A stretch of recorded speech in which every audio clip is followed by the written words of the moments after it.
All right. Hello, everybody. Welcome back to Kiram Gaming.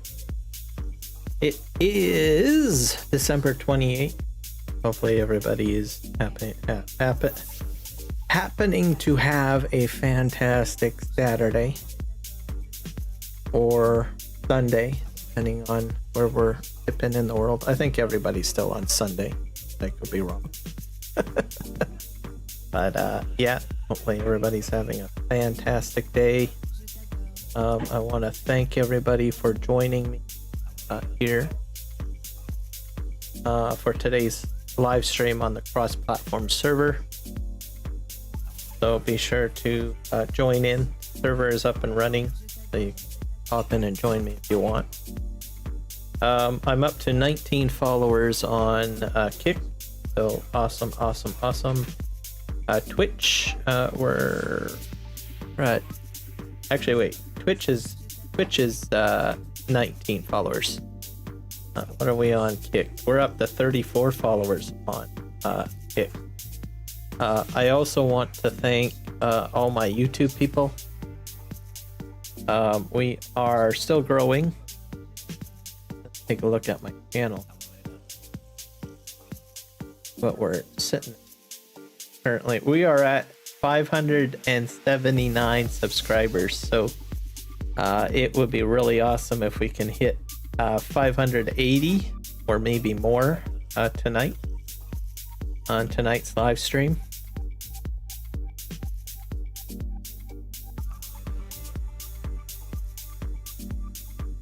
So really cool. Be sure to hit that like button if you're stopping on by and saying hello. It definitely helps the channel. So there we go. Let's see. Hello, Kiram. If I can, I will join later. Yep, we're all ready to go. It's all set up. It's going. So yeah, if you get the opportunity, Rocket, you can jump in and play with me if you want. That goes for everyone else as well. So could use the help. need to get this crossplay platform gameplay moving here. Let's switch over to the game. We'll put the stats away. Yep. Oh. Load it up.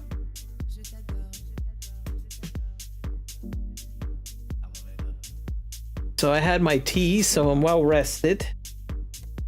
So that's a good thing. And start up the game here. I think we're doing contracts. There's not much to do on the weekend, or I mean during the winter months, sorry. So we can get that sorted.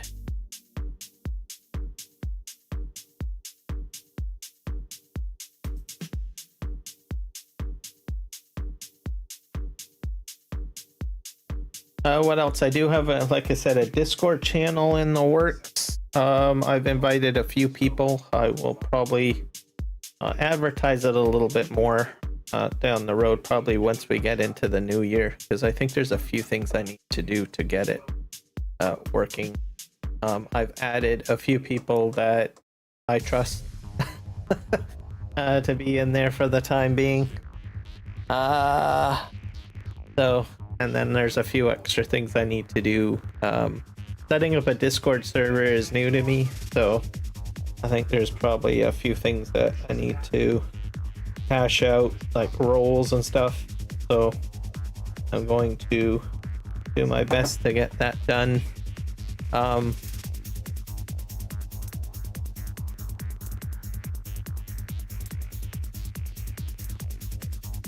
I agree, Rocket. I agree. Yeah, well, it helps either way to get the contracts done. So having like another person in on the server to help with that means that there's more money, which means that we can buy more land, and then there's more things we can do. So everything we can get done on here will definitely help.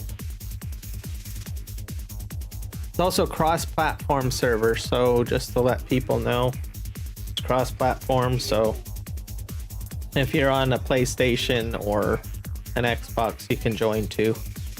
I don't have it set up for PC only.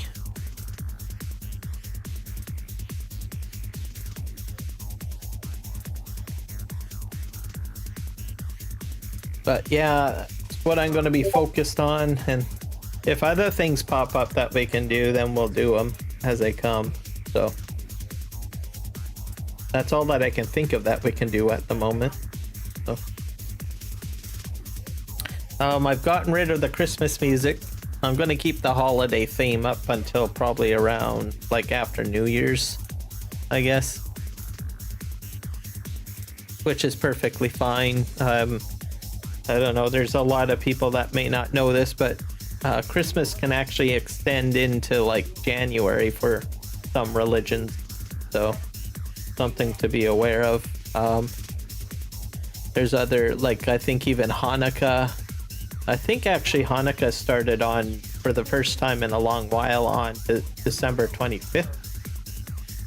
So I'm not an expert on the Jewish faith, but that's what I kind of heard in a news report or something. But I think, if I'm not mistaken, Hanukkah extends throughout an extended period of time, like up to a month or something. So I have a feeling that, if I'm not mistaken, will extend through January. So there's that. I think the Orthodox Church, they're I'm going to say Orthodox Church. Their celebratory Christmas happens, I think, throughout January, if I'm not mistaken. It's on the 7th of January. Okay, yeah. Macedonia, is that Orthodox? Like a lot of Orthodox? Is that why? I'm just kind of trying to figure out if that's the reasoning behind it, because I know Orthodox Church usually extends through January and starting on the 7th and stuff like that. Okay, there we go. So there you go. I knew it. I knew something.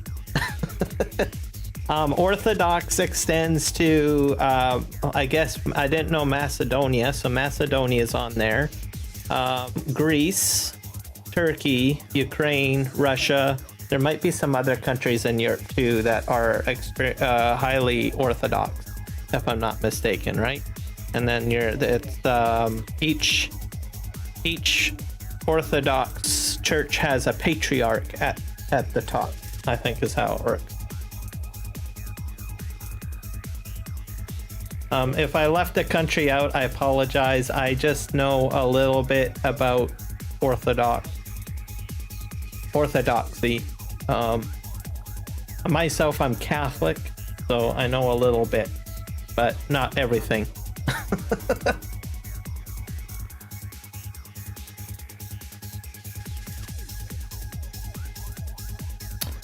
Interestingly enough, though, I probably will begin to learn more about Orthodox Church, because I believe Rome and the patriarchs are trying to work on celebrating Easter on the same day. So that will be very interesting, which is a step forward to I don't know. I don't usually talk about religion very much, but it's something that I've been reading up on lately. And it will, I think, bring the ties together between the Catholic Church and Orthodoxy, which I think is pretty cool. But I think like Easter usually floats around a little bit, so they have to do some talking about how they're going to make it happen. But it's something that I had read about this past week.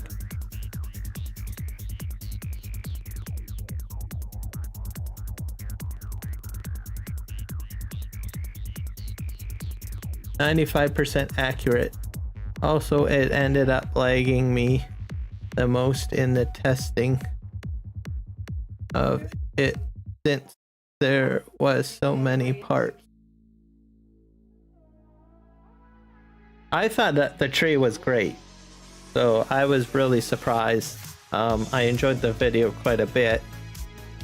Everybody should check out my community page because I posted it a couple of days ago. So if you guys want to check out Rocket's video, it's posted there.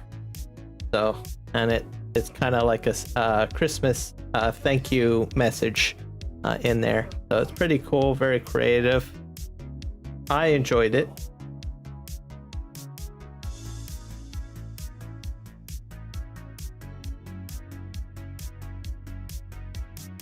Yeah, I don't usually, like, sometimes I talk about religion, but I don't I usually have to think about what I'm going to say and then try to make sure that I don't say anything that might offend people. So I usually I'm a little bit cautious. I usually try to focus on the positives of it, and everything like that, which works great for me. So but I wanted to talk about that because I think that's a good thing. Seeing, building a bridge between two older faiths, actually. So I won't say they're the oldest of faiths, but it's foundational groundwork that's building, which I think is great. I can get behind that.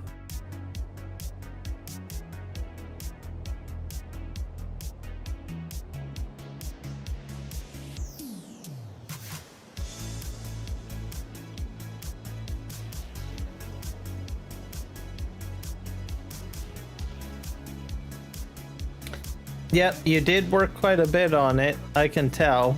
And you had expressed, some of your discussions with me during the live streams. And I know that you had some difficulty in some situations due to hardware and everything, but I think you did a stellar job, if you ask me.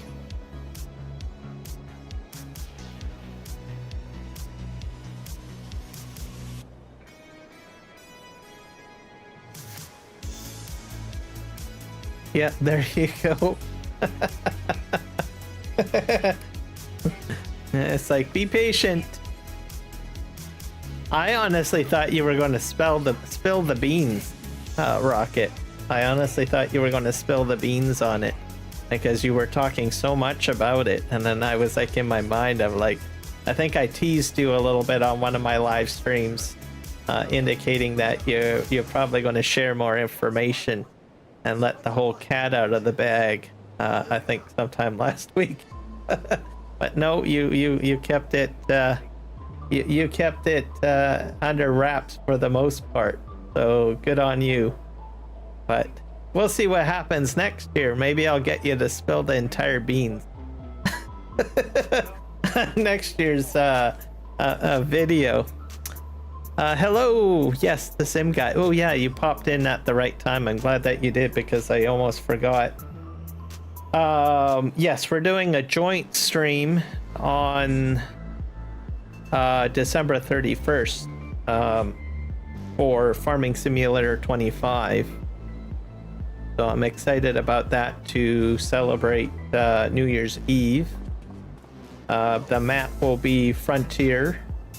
The server is up and running, so all of that good stuff.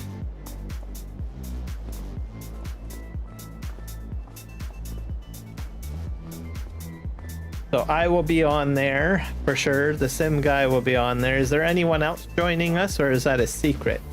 The sim guy. Do we have anyone else potentially maybe joining us on our New Year's Eve excursion?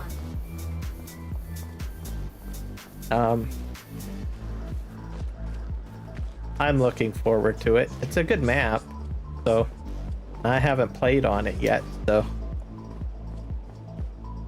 you need to update the mods, mate, for it. Yeah, I already did I've got your server tied into the SGA tool, or sorry, not SGA tool, into the sim gaming mod switcher thing. So it automatically, I can hit a button and it'll download all of the mods, as long as it's up on the server. So.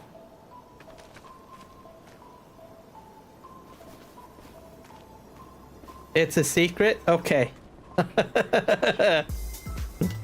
So there you go, guys. We're gonna have some secrets. There might be some other people. I'm sorry that I let it out. Spoiler alert, I'm on the server. I'm playing. So there we go. Spoiler alert. You get one spoiler alert. There you go. That's me. And then there'll probably be some others that might be joining us, and that's secret. So I guess we'll find out. Even secret for me, I don't even know. So, which is probably for the best, because I might not be very good at keeping a secret, because I already spoiler alert myself, right? So it'd be pretty cool. I'm looking forward to it. We had fun last year while we were playing on Bear Creek. So and it's just, you know, us hanging out, having fun, bringing in the new year, and playing a little farm sim. You can't go wrong there, right? I think we're gonna go grab a contract. So we got a deadwood contract. Have a hauling contract. Wow, the contracts are kind of low. Okay, let's grab. I don't really like this trailer.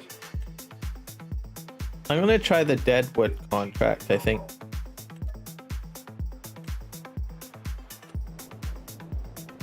So yeah, that's gonna be interesting. So that's in a few days.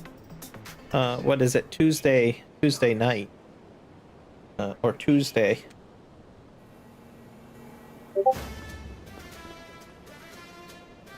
Yep, it's gonna be a lot of fun. It's a really cool map as well. So a lot of things that you can do. Oh, it's gonna be fun, mate. Watching you crash. Well, of course. Of course. Oh.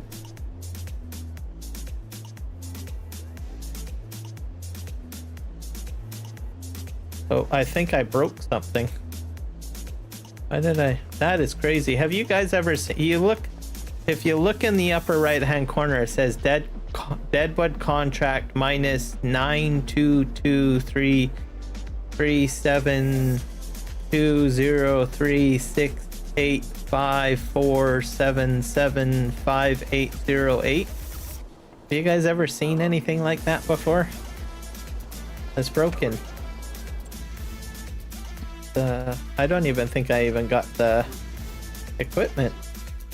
Oh, the equipment didn't even. Wow, that's crazy. That is not good. I think I broke it. I broke the Deadwood contract. Never had that happen before. Okay. So, going to just active. We're going to hit probably. We're going to cancel this one out. Select. And then we're going to actually accept this contract but cancel it out too, and maybe I can refresh everything. There we go. That was crazy. So that Deadwood contract didn't work very well. There is nothing to do right now.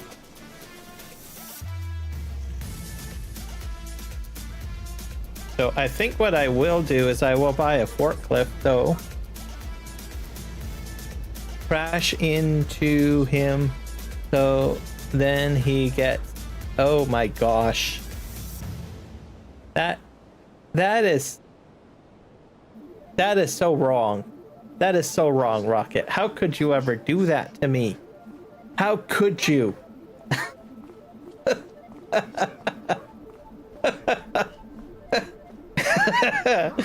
Oh my god. I got traitors in my midst here. This is so wrong.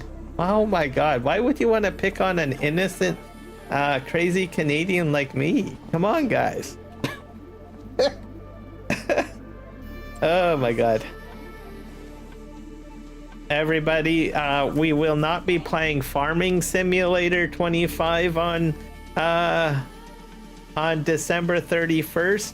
What we will be playing is Farming Simulator Crash Up Derby 25 on December 31st.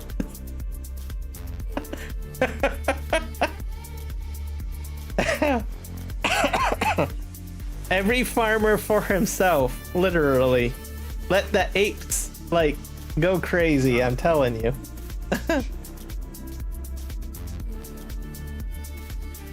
Kiram doesn't need an excuse to crash. All he has to do is drive a tractor and he crashes. Doesn't even know how to wash it. Yeah, that's very true. Yeah, I have washing problems.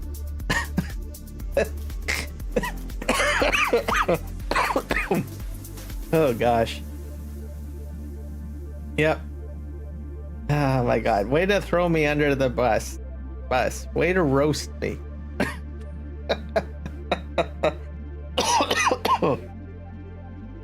Alright. Well, I guess that's, you know, of the season. Don't they do a lot of roasting around, what do you call it? The holiday season. Holiday roasts, as they call it. Can I hook this up? What does this attach to? Nope. Oh, I thought there was a set of forklifts that you put on the back of your tractor. Let me see. I think it's under attachment.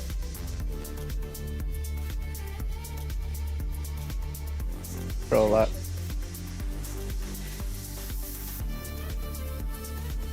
We'll go into forklifts. Nope. We'll go through the list of items here to see if I can find it. But there is a...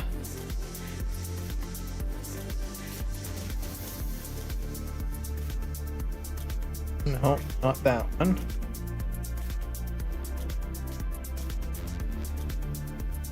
I was talking to Juan about a game mods where it's a big map with like 6 different farms, and then you can go over to the other farm silage and crush it, and then they lose profit. That would be a good idea. I even thought of something too as a competition, because you know Giants does those competitions. I was like thinking of like people are trying to, like, I don't know, windrow hay on one team, and then the other team goes and tries to drive over the windrows to damage it or sabotage it. And we think alike, Rocket.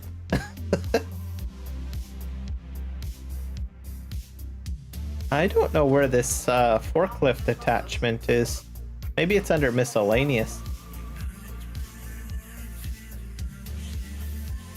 Need to find it. It's in here somewhere. Wonder if it's on sale. Nope, it's not.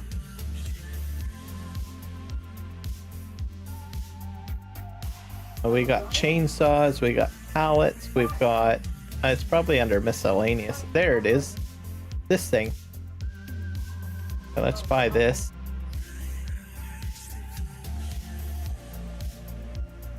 And then buy that. Because I do have some crates that I have to move. No. They trick us. They are heading to the silage quick. Yes. No, they crushed our grass swaths. No. Exactly. See, I think that would be a lot of fun. I think. They had a competition. And then whoever can get the highest yield wins. And so you have to find a way to block the other team, like bash your tractor into them or something, or whatever you need to do to try to keep them away. I'm on board with that. I would be totally on board with that. But like, yeah. Okay, I need a tractor. This. Oops. Gonna back this up to straighten it. I don't know what happened here. Falling over. Okay. Now we're gonna go down to... Yeah, these pallets I need to pick up.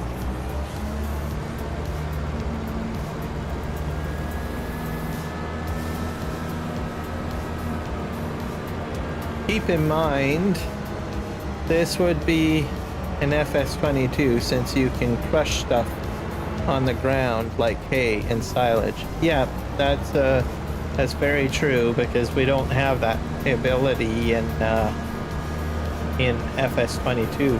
Oh wow, how foggy it is.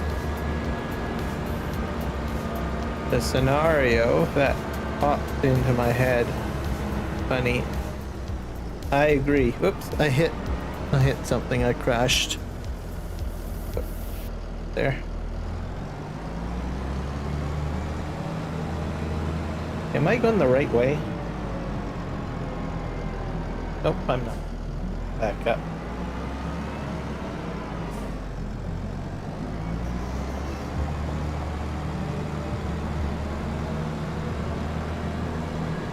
Go this way.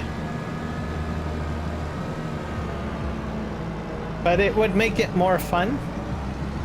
It would expand some of the competition event that you could have with Farming Simulator, so that it's not just bales.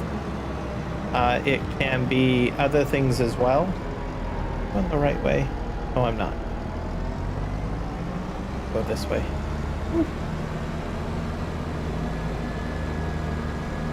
Yep, I did crash. I added a crash thing on there. So, all good.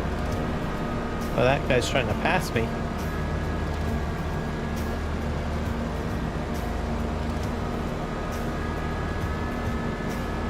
But, you'd have to... That guy keeps on trying to pass me. You gonna pass me or not? Alright, guess he'll get past me now. But yeah, adding a variety of, you know, different competitions I think would be a good thing. I would be on board with that. Alright. How does this thing work? I've never used this before. I guess we... Is that how you do it? Oh, okay. Interesting. Okay, that expands the fort.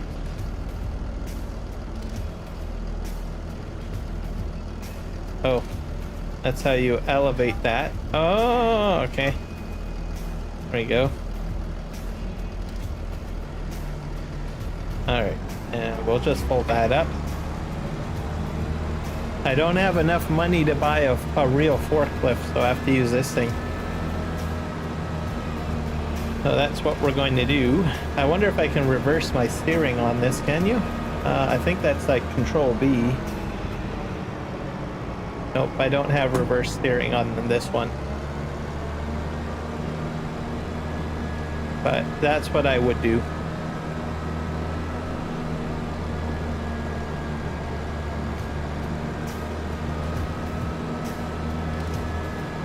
Yeah, that would be true, because if they rear end me, well then it's their fault, right? I would get a brand new tractor after that. At least that's what the law is in Canada. You don't want to rear end anyone. It's the fault is in the person that is in behind the vehicle. Did I go the right way? No, I didn't. I'm going the wrong way.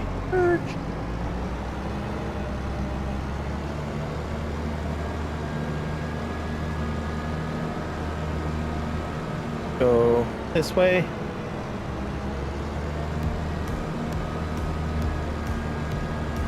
But yeah, that's something you have to watch out for. Just don't rear end anyone. Unless dash cam footage is captured and you can prove that someone ran into you by reversing or something, or if it's something that they did. There's a lot of people in Canada that have dash cams, so it's mounted so that people can track that sort of thing. And then sometimes it gets automatically submitted to the insurance company. And put that down.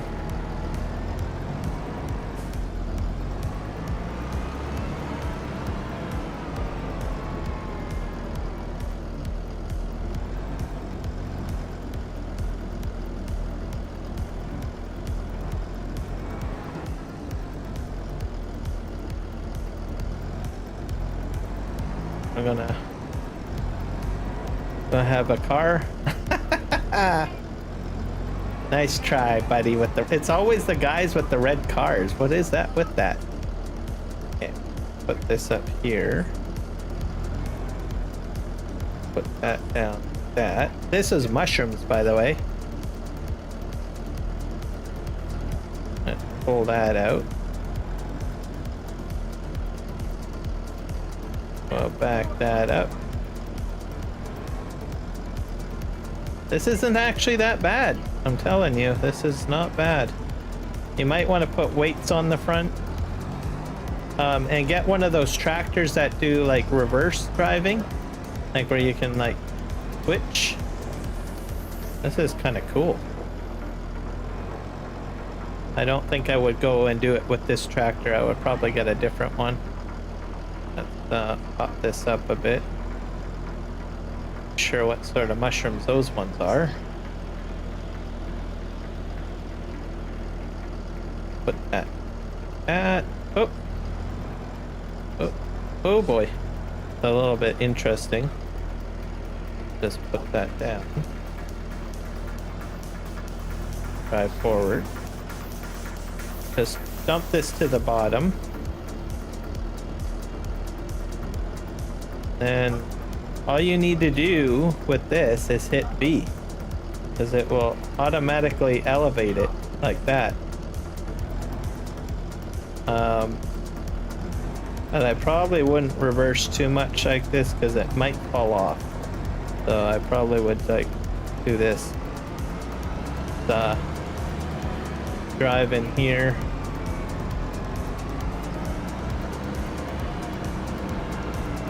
I think we'll put this probably back here.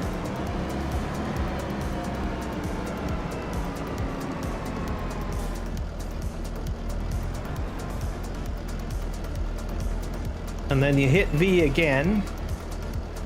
And then you just drive forward. Just like that.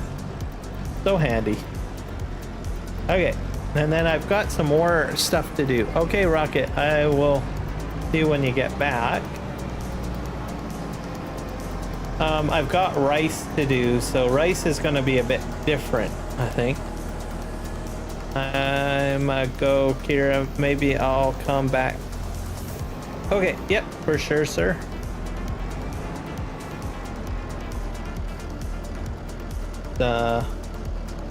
Move that in. So we're going to do the same thing with this. Probably put that to the ground. We're gonna. This is my seed my saplings for rice. We're gonna try to get these out of here.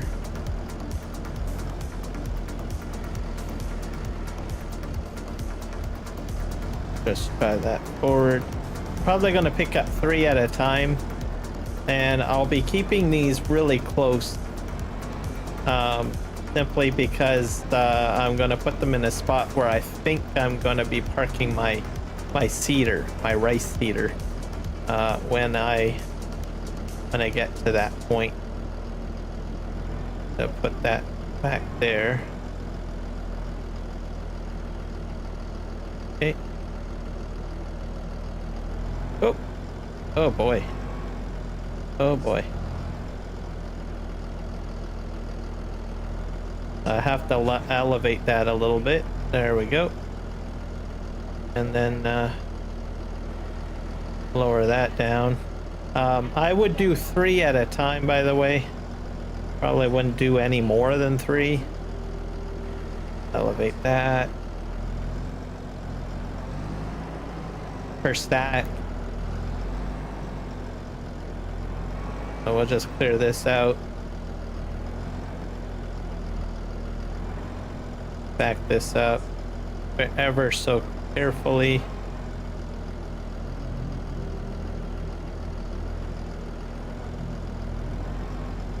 Just drop that. So that'll be the last one that, whoop. I will probably do. Lower that to the ground. Now we'll reverse. Actually, maybe 2 might be a better idea. And these are pretty heavy, by the way. So, like, that third one is a little stacked high. So I think I'm gonna just put them up here by this lamp post. Just, oh dear. I guess that didn't quite work out very well, did it? Alright. Not sure how I'm gonna get those off. So pick up 2 at a time, I think might be a better idea.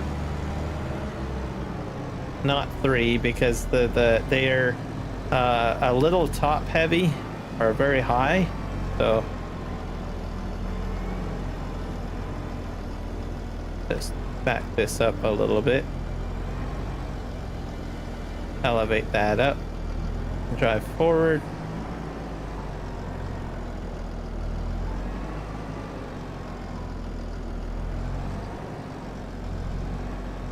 Just put this up a bit. Dump that on there. There we go. And what? Oh, you have to be a bit careful, I think, when you're putting these down. Don't smash them down too low. Just lower that. Yeah, so two would be a better amount. We'll just put this over here. If you can, I would put down like a storage just to put stuff into. There we go. And we're all set. That clears that out. And then I'm going to just make sure that I got this mainly because now I'm doing lumber.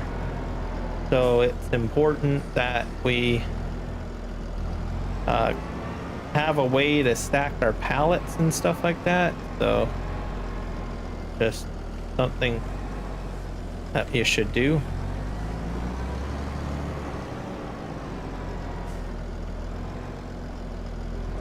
We're gonna turn around here.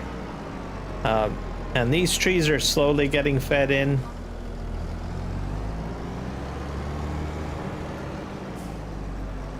I'm not sure if there's straps on these. I haven't tried strapping.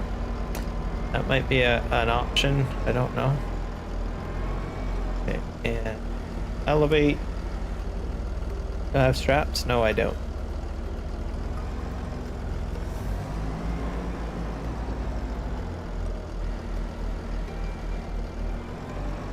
Just push this way.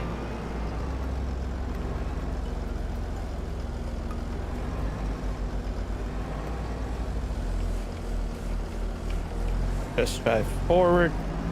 I'm not sure when my wood will pop out. Mushrooms over there. Not sure where I'm gonna take those. Back up. We are slowly progressing. Push that there. And we'll fold this up, I guess, and I will probably put this next to this over here.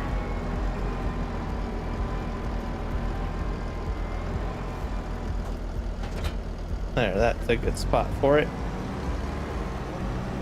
At least until I need to use the winch for some reason. I don't think I have any more mushrooms spawning. Let's see. Nope. Let's see how much water we have in here. We have a lot of water. I'm going to try to fill up the mushroom farm as well as the other storages or productions. Do I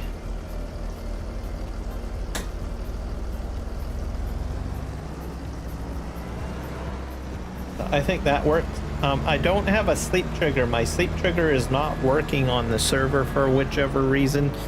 I'm kind of baffled on that. I'm not sure if anyone else has experienced that, but it doesn't work on the house for whichever reason.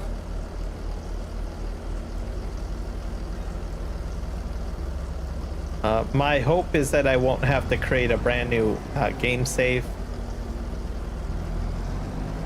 Okay, so that is done.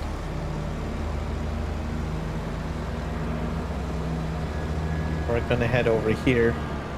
These greenhouses are automatically distributed to one of my productions.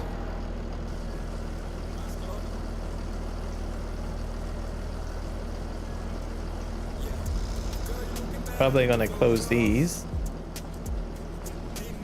because these are in the way. This is a very tight area to travel down. I don't have a lot of space in here, so probably a very bad area to put this stuff. Let's back up. I think I'm gonna go around the back and we'll see what happens. So we will extend this out. I'm running out of water pretty quick. Yeah, that one took all my water. Ooh. Man, thirsty. All right, we're gonna go along the back. I'm gonna go ahead and fill up one of my rice fields. That's how I get my water for free, by the way. So pro tip, free water, rice fields, and I got one right here. So we're gonna go ahead and do that. So we just flood it basically, and it's good to go now. And just pull in here and just start filling. I'm not sure how long it will allow us to do this. I'm not sure if Giants will patch this.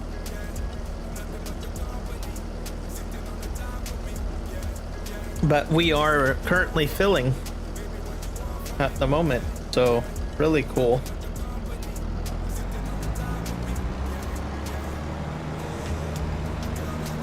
Go this way. I'll probably go right here. See if any more needs to go in there. Not very much. Okay, and I'm gonna do a wide turn and see if I can squeeze my vent down this road. I'm not sure if it's gonna work. Maybe it will. Yeah, just barely though. It's like crazy. Hopefully it'll only take about half of what I need. Okay, pretty good. Just go this way. Very close.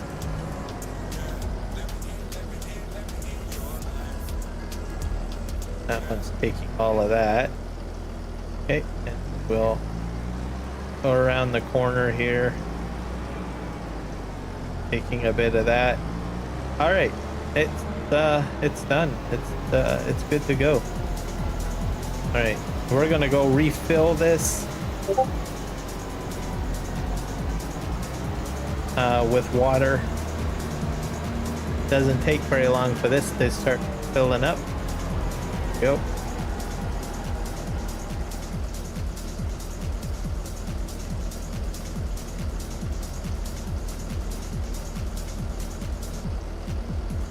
we're almost full. Let me think here. Yep. So I've also started PV Rivers, which is a new 4X map. I played on it a little bit yesterday to get set up. So that will be my new home for now, I guess. Well, one of them. It's not on a multiplayer server just yet. I'm just waiting till people say, yeah, it's fine to upload. So I'll probably move the save up there when it's available. It's already getting updated. So as of last night, another update to the particular map has been done. So you might want to go ahead and update it by going into the mod switcher tool or Dashnet's version of the mod switcher tool to update it. So they are actively working on it. So as I had mentioned, you can expect the map to grow and change.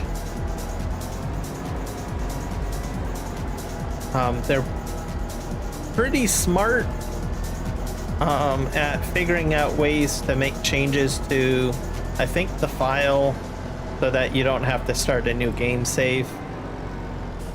In FS22, we had to wait till the map was entirely completed before we could do anything. And then they started adding new mods and new features. So in 22 and throughout the 22 lifecycle, new updates were added to PV Canyon Crossing, right? So this is a bit different. They basically made the map, and then now you can update the map freely and get new components and stuff added and stuff. I don't know, it's a different approach. I was expecting them to release it in March, more or less, and just have mod updates added, but it seems like they did an early release, which was a nice surprise, and we are rolling out with it, and there's updates being made. There's about 32 mods on it at the moment, so a much lower threshold, but I believe you can expect that to change as we go through the life cycle of PV Rivers on FS25. So this is all full now. Do we have a deadwood contract, and we have a wood transport contract. I think we're going to do that. We're going to borrow the items.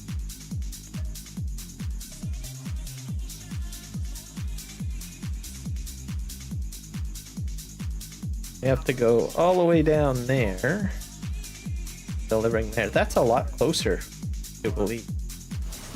Right, go ahead and jump into our truck. Get map up. Yes.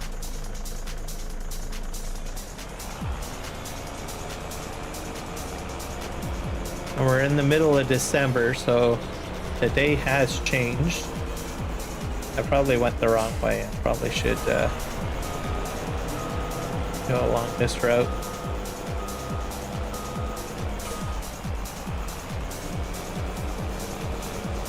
So that sort of update for PV Rivers, so that you're aware. You can access the Dashnet mod switcher tool from their Trello page and download it, and then use that to update PV Rivers.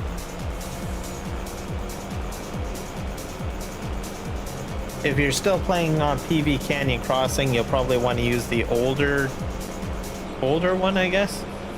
Not sure. Mod switcher tool.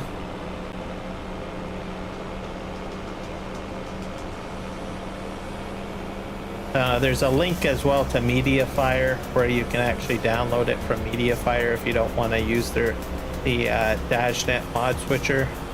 I use the mod switcher tool that he provides in tandem with the what is it, the sim gaming version of it. So oh, this is interesting. On the side of the road. See if I can pop myself over here.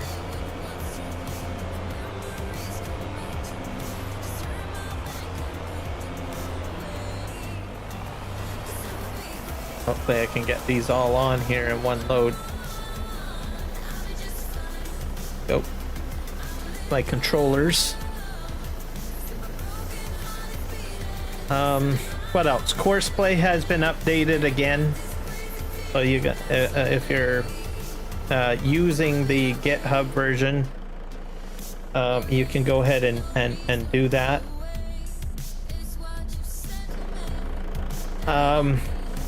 It has been brought to my attention with Courseplay that there's, I don't know, some concerns with regards to the GitHub version because it's not being recognized by the, what do you call it, the FSG tool.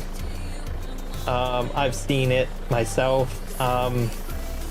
If you're concerned about that, what I know that I think there's some, I don't know, argumentation going on, arguments about it. I don't know, haven't read the information on it myself. But if you're concerned about that for whatever reason, just wait till it gets uploaded to the mod hub. I'm not exactly sure what the whole argument is over it specifically, but it's because I think the SGA mod switcher, what is it? Yeah, give me a second, I'm getting names all mixed up and I don't want to confuse folks. The FSG mod assistant tool, what it does is when you put the mod into, what is it, into the directory, it'll tell you that it'll give you a notification that it may potentially maliciously harm your computer or something like that. Hello, Johnny. If you're getting that message, you don't have to use it. It's an alpha. I guess someone brought it to the modders' attention and caused some sort of disagreement or something. I'm not sure what the context of it is, but anyways, if you're concerned about it, because I did see the actual message myself, you can choose to continue to use it, or if you don't trust it, just wait till it gets uploaded to mod hub. So, and then you can make the determination, because anything that goes through the mod hub has to be checked by Giants. So that is an option. Normally how it has happened in the past is that there will be a beta test version, which we've all of us content creators have explicitly explained that it is a developer version of Courseplay. It is also outlined on the GitHub for Courseplay that it is a developer version, right?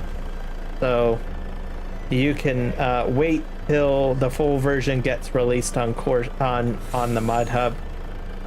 In practice, and this is my own personal opinion and observation, through the life cycle of Farming Simulator 22 and 19, generally he will have a developer version on GitHub, and through that time frame, some people like myself and others will use the developer version of Courseplay, and as we play with it and test it, we will provide feedback on the forum to let the Courseplay modder know that there's certain issues with it, and he will make fixes.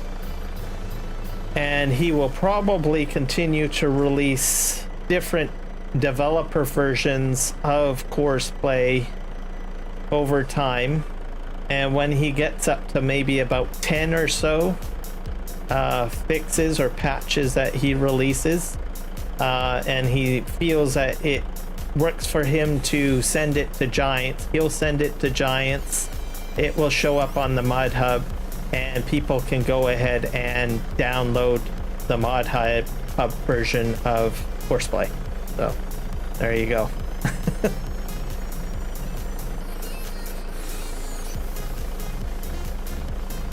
Exactly. You've got it right, Johnny. Myself, I'm using it. I'm not overly concerned with it. And I understand, you know, I've been duly told it's a developer version. So. And, you know, it's my own fault if I use a developer version. So. But I'm just mentioning that because I think the scuttlebutt is that it's caused a bit of confusion in the farming sim, I don't know, community. So I'm just going to reiterate that. Plus, at the same time, we've got a whole whack of new people that have just started playing Farming Simulator for the very first time. So they may not have the experience or haven't been around long enough to understand how certain modders do things. So, and I think what I had just said is probably the best explanation that I can give to people. So, of what to do. As for auto drive, I'm going to let you know auto drive does the same error message, by the way. So auto drive, unfortunately, I have never seen it get uploaded to the mod hub for the Farming Simulator 22 life cycle. So how that's going to work out, I don't know. So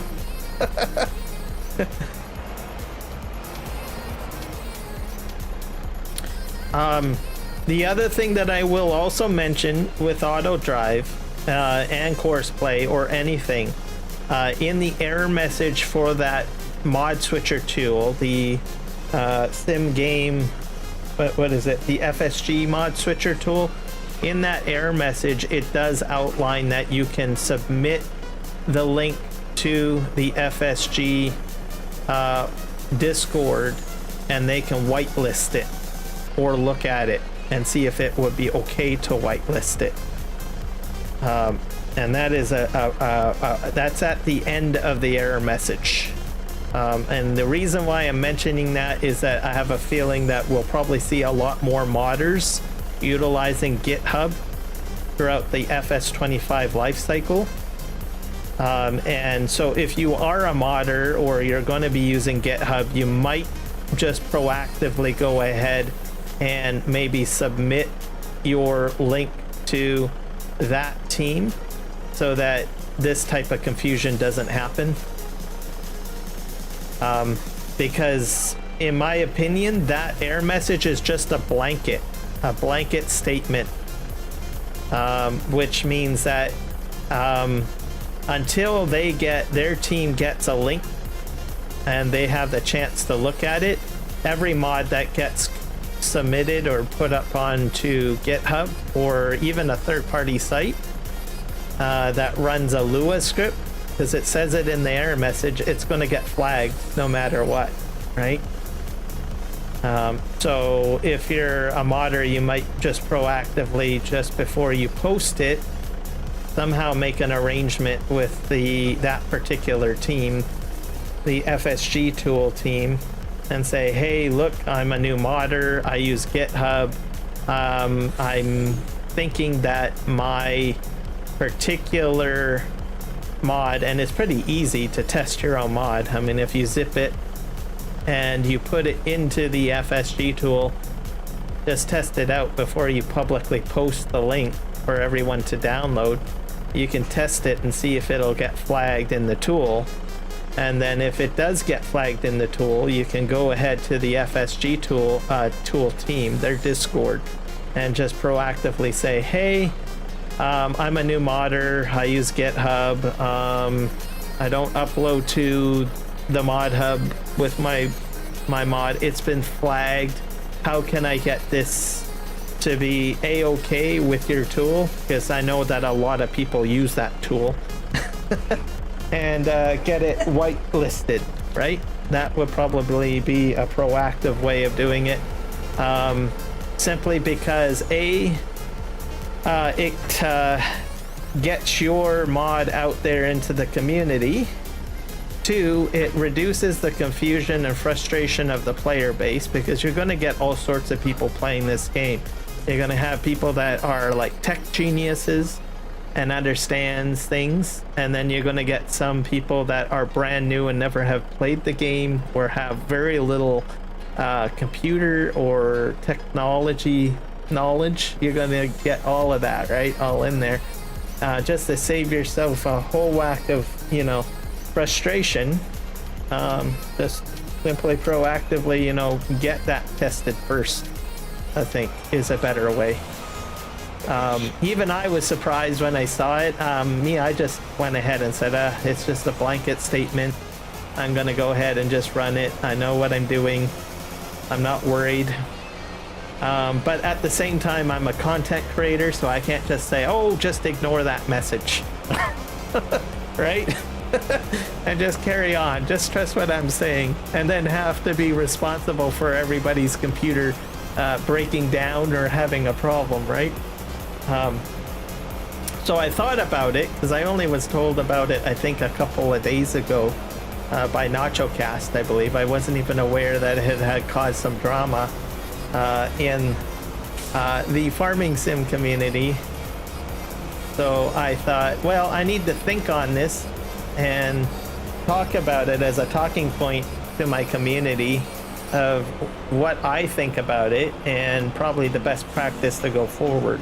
So, well, I think I pretty much just covered everything for everybody, just to educate people. The auto drive thing, though, I think is going to really seriously, you know, if there are some hardcore people that are worried about it, I honestly think that's the one mod that I haven't ever seen get up onto the mod hub.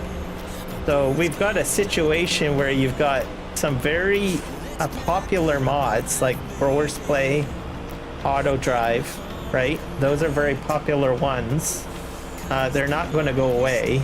And then you've also got a very popular tool, which is the SGA tool, right? Sorry, not SGA tool, the FSG mod switcher tool, right? So you've got these very popular tools, and if they don't agree properly, right, it's going to create a headache in the long run. So hopefully everybody will be able to figure something out. But that's my take on it. But I think auto drive, if it stays that way, is probably going to frustrate people. I think continue to, because there is, like, unlike course play, auto drive, I haven't seen it get uploaded to the up to the mod hub. For course play, I can easily just say, just wait till the course play guy sends it up to mod hub, and then you'll know it's fine. As for auto drive, like I said, I've never seen I think his name's Stefan ever upload to the mod hub, so that will definitely be interesting.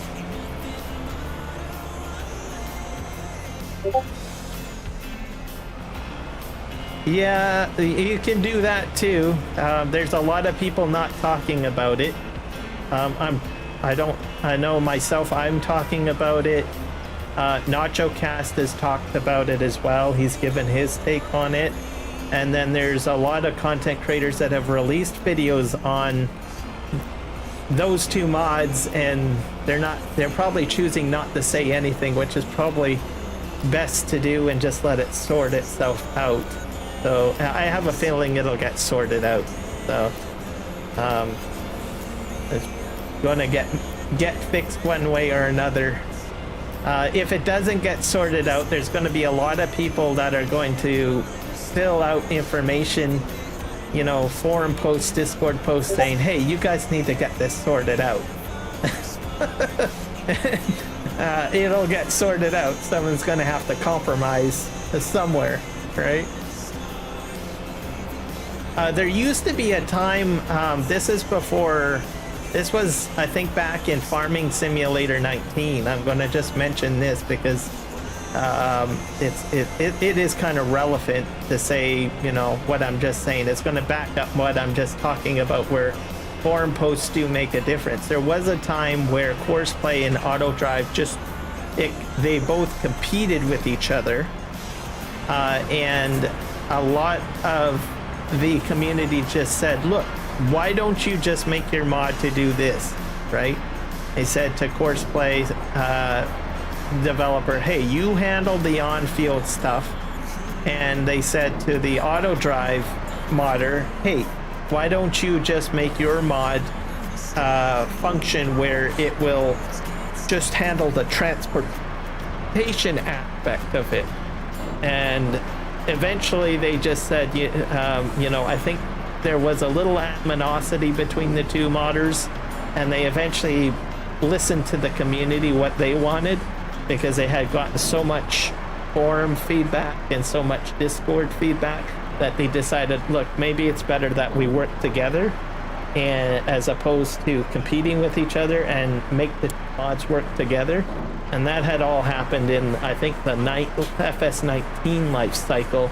And then in FS22, they kind of work hand in hand now. They're actually in the same Discord together, and they work together now to make that happen. So we'll probably see that happen again in 25 with the the mod switcher community.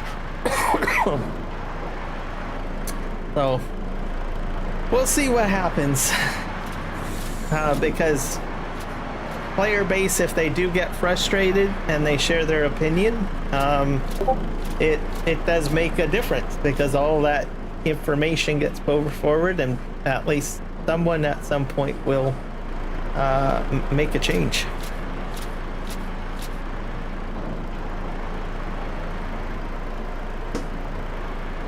Yeah, that's a possibility too. Giants also has a play in it as well. So we'll see what happens there. There's a lot of bells and whistles that come into play. But if anything, there's always drama at the start of a new game launch, and eventually it either gets sorted out or it doesn't. So I'm not overly too concerned. I'm certain that someone may the best man win, in argument's sake. There we go. I'm up to 28,338. There we go. We're doing good. Oh. But we do have a lot of new player base too, so they get, you know, they get a little bit extra frustrated and at the same time confused, right? Because you get, especially if you get like a mixed match of different people, because you'll get, as an example, you'll get like, I'm going to use myself as an example. I will say things and they'll say, well, Kiram Gaming said this, and then so-and-so said that. Who do I believe, right? It confuses the new player base, especially if they're brand new to the community.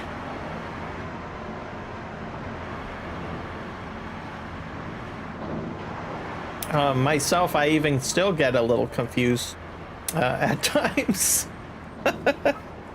Oh my god.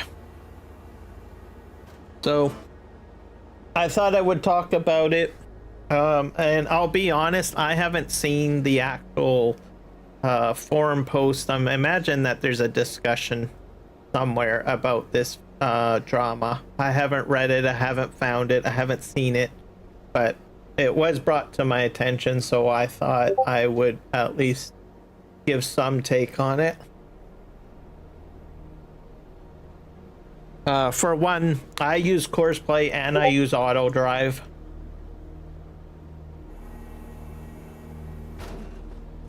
And, well, the last thing I want to do is, you know, talk about Courseplay and Auto Drive on my streams without giving at least some people of my community, make them aware that there is some sort of drama going on. Without, so that I'm not caught off guard with someone saying, you told me this and blah blah. So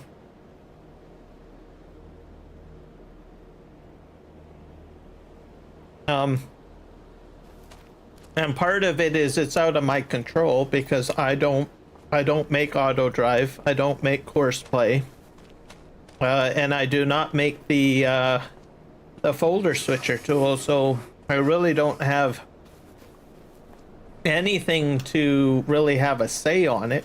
I can only give an opinion, so based on what I've seen, and go from there. But I think it's all going to get sorted out. These dramas always happen at the beginning of a game cycle, and eventually something happens and changes and it works itself out.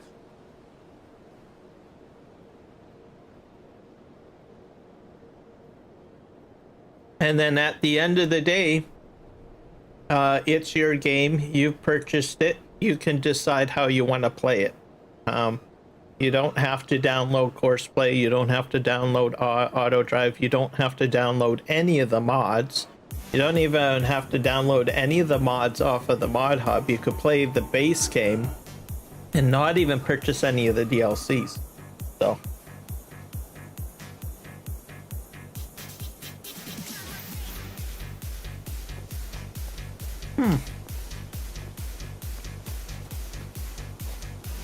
Yep, there's a lot of drama. It happens. So,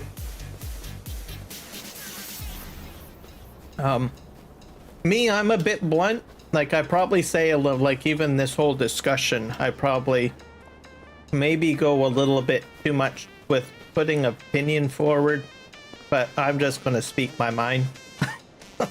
And not to say that I'm right or anything, but I think some people in the community probably wish that I wouldn't speak my mind as much as I do, but I can't be silenced. I'm just going to say what I need to say, and give my own opinion. And I'm not telling anyone to believe my opinion. I just have to speak it, because if I don't speak it, I'm gonna pull my hair out if I don't say it, right? Because I think, honestly, I give at least some fair, honest advice, or I try to. So, but there might be some people that think I'm so full of crap that I don't, which is fair opinion there too. Anyways, let's go ahead and play some games here. I think too, also as a content creator, I really cannot censor myself. I don't like censoring myself. I think people would respect me if I at least shared my honest opinion on things, or at least some of my ideas, even if I feel that I might be causing myself to go against the grain of wood, if that makes any sense.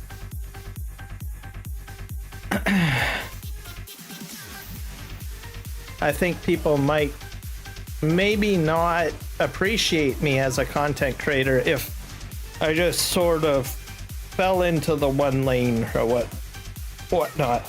So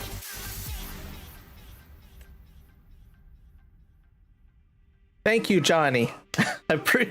Thank you. You like me. Yes. That's all that matters.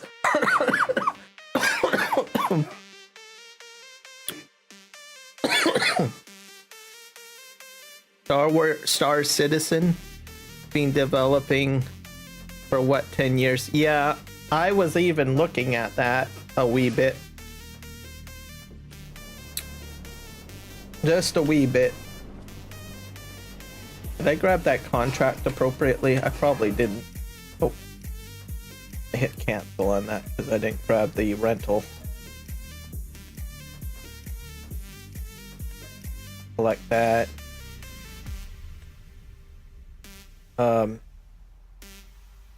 What else? There's Starfield too. I don't have a big enough solid state drive to run that. So, I mean, I installed it on one of my regular hard drives, non-solid state. And it will play, but it does have some issues. So, and I have a very small solid state drive. Like, I think it's about 500 gigabytes. And I don't have enough room to fit anything on there because I have other stuff that I have installed on there that run far more effectively on a solid state drive. So I have a feeling my next PC that I will purchase, then I will probably play some Starfield. I think it's Starfield. But I play it a little bit, and it sort of runs a little bit on my system. But it does have a little bit of glitchiness. My guess, Star Citizen, is probably going to be the same. I don't know what the system requirements on that, but I'm wondering if they will put a restriction saying you need to run it on a solid state drive. I don't own that one. I haven't played I think it's an alpha. I'm not in the alpha at all. So I thought, well, I'm just going to hold off. And it is a game that seems to be interesting, but I don't know. Hold off on it. I probably regret getting Starfield, but I will give it a whirl whenever I have maybe a solid state drive, which will be a while now. Whenever I get a new computer. And I still wish that they hadn't locked it. I don't understand why they locked it behind a solid state drive requirement. It puzzles me. Oh well. It's a little too early to lock people behind those types of drives. Because my system, how I set it up was I have used solid state drives, but I've only put, like, for instance, my operating system on the solid state drive, and maybe a few applications. Like my last system had a really small solid state drive just for the OS, and then this current PC that I have right now, I decided, oh, what the heck, I'll get a 500 gigabyte solid state drive. That should be more than enough to put maybe a few applications in, and then my OS, and I'll be fine. And then I thought about getting Starfield, and then I realized, well, that's about 100 gigabytes right there. I was like, that cannot fit onto my solid state drive. I don't have enough space. So yeah, so not happy about that. That shocked me. But my next system that I get definitely is going to have a much larger solid state drive. Okay, we're going to do wood transport.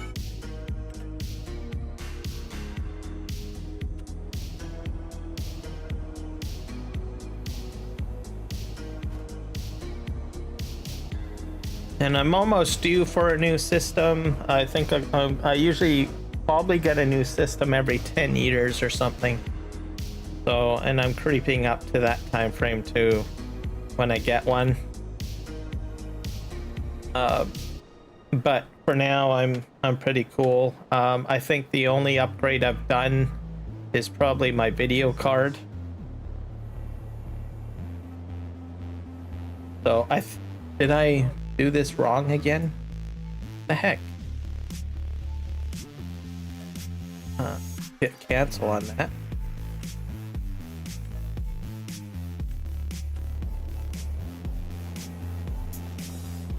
I think I did that right. My contracts aren't working right. I'm pretty sure I had rented the equipment.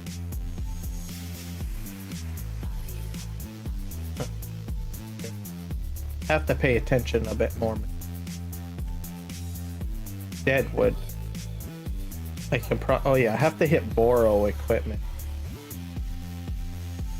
That's across the road. Let's go ahead and borrow. That's probably what I did wrong. Okay, let's try that. Oh.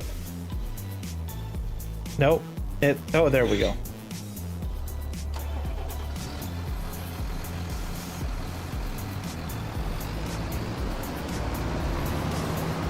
But yeah, I'll probably get my next system. Will probably have solid state drives in it, a lot much larger ones. Especially if that becomes the trend that everything needs to be a solid state drive.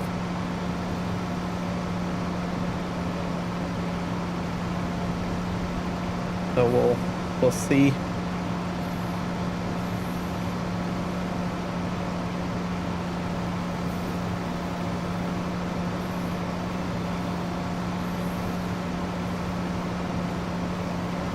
I don't know if there's any other games that are locked behind a solid state drive requirement. Mind you, I'm not really a large game purchaser. Like, I'm a bit more selective of what I want to play. I know some people usually buy, you know, all sorts of games and play all sorts of games and stuff like that, but I'm a little bit more selective. I stay in specific niches and stuff. But I am intrigued by the thoughts of Starfield and Star Citizen and stuff like that, because I do like sci-fi. I watch a lot of Star Trek. I also liked, what was it, Expanse, the Amazon TV show. Just love that.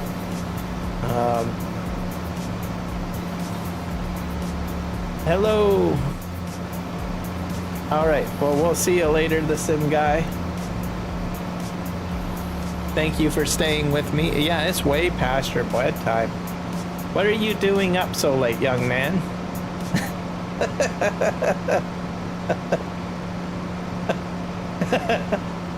You're probably like, oh gosh, thanks, you just gave me a compliment. All right, well, have a good night, and I'm pretty sure we'll talk tomorrow. Tomorrow's Sunday, so.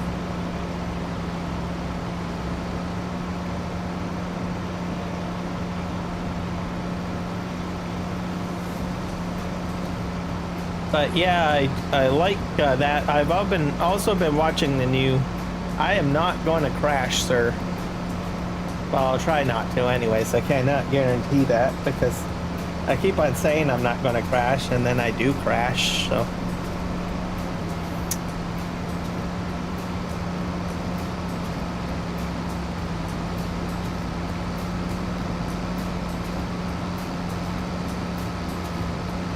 That is a compliment for me. Why, thank you. I'm glad that you like the compliment. Okay, we gotta find this here.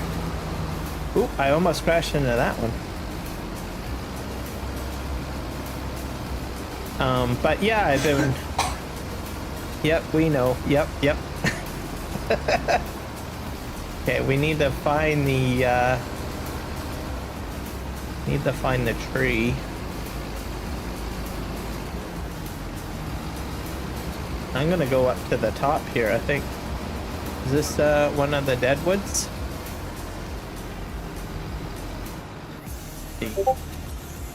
Yeah, that is one. Go ahead and okay, let's just sort of just that.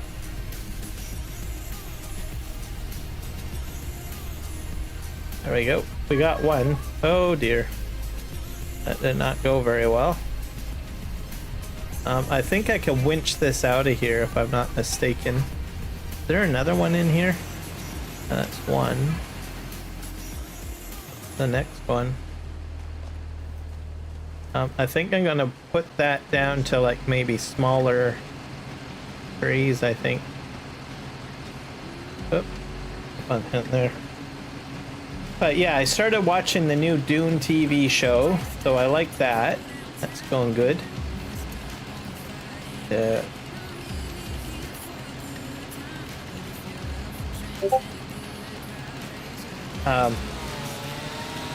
And it's basically the same company that made the Dune movies, so they're using the same props, the same designs, so which is smart. Legendary Pictures probably spent a boatload of money to make the Dune movies, 1 and 2, so they probably figured, well, we spent this much on this, we might as well try to make a TV show for HBO. And it works out. Even the costumes are being renewed too, or reused.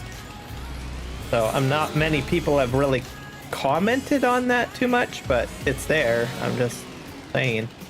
So yeah, I think we're good there.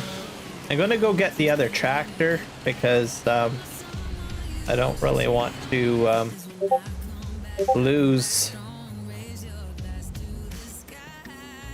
I'm gonna winch it all out of there. So it's a good show, especially if you like the Dune universe. There's supposed to be like a video game coming out too, apparently. So lots of good stuff. I like my good healthy amount of sci-fi. So like I said, I've watched Star Trek, I've watched Battlestar Galactica, I've watched Babylon 5. Those are all sort of different shows that I've watched over the years. See what's happening here. And that, oh, I see what happened here.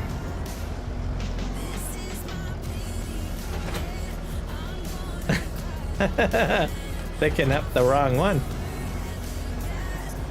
Oh. I'll grab that. That's a bit tricky. We'll just back this up here. But yeah, so I like those shows. Babylon 5 I liked a lot. I'm still waiting for a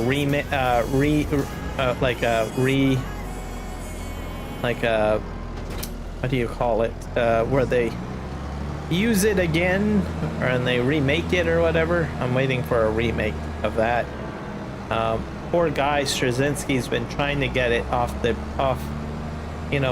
cuff for years. But unfortunately, I don't think he's had a lot of success. The Dune TV show has been doing quite well, so I'm wondering if HBO will actually let him make his remake of a Babylon 5. Because I honestly think he's going to be competing with HBO. So, hard to say. I just can only hope.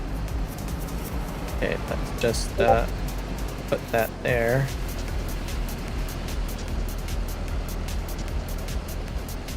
I think we'll grab the furthest away one.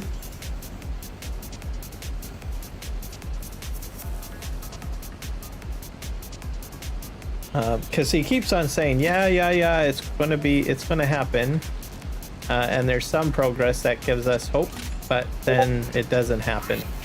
And people are like, what the heck? You said this was gonna happen, and then it didn't happen. So, yeah, we can only hope. See if I can pick up this tree.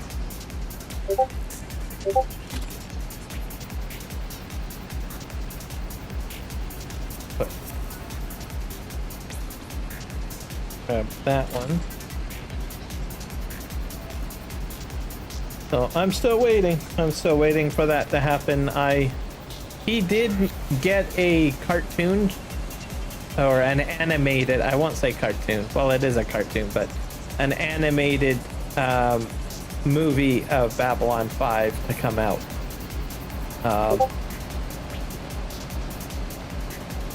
but he hasn't been able to get something like a new TV show off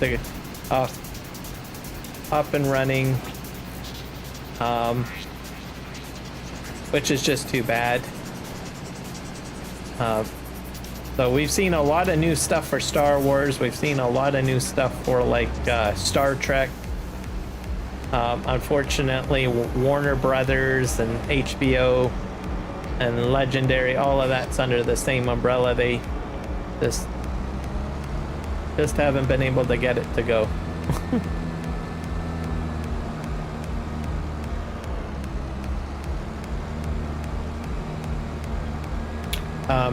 And it's not that Michael J. Straczynski hasn't been in the industry. I mean, he's done a lot of like scripts. He's done a lot of good stuff. He's worked on some movies, some big movies. He's done some directing. He's done some scripts and stuff, and gotten quite a bit of good stuff. But I don't know, the guy just doesn't get enough good luck, I don't know, in the industry, which is too bad, because you know he's getting up in age. The actors from the original Babylon 5 series, I mean, they are I don't know, quite old. I hate saying too old and stuff like that. I hate doing that, but you know, they're at the point where they don't really want to they can't do live action as much anymore, right? They're the same age as Star Trek, some of the Star Trek Next Generation actors, let's just put it that way, right?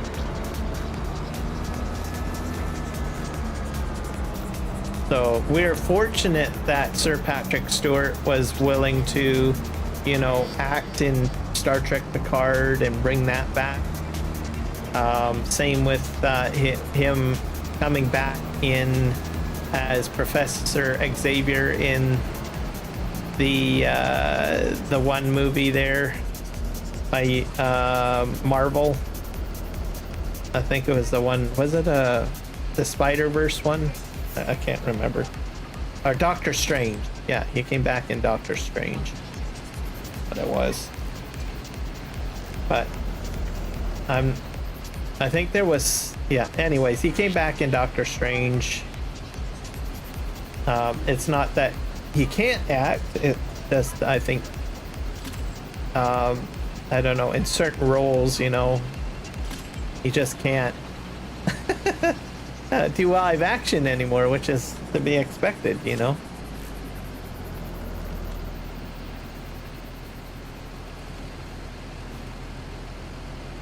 With the exception of doing voice acting, I mean, with Transformers, I mean, that's pretty easy. What was it? Cullen? I forget his first name. Who does Optimus Prime. He had an easy gig because he was a voice actor since the beginning. Because it was a cartoon series. Easy peasy.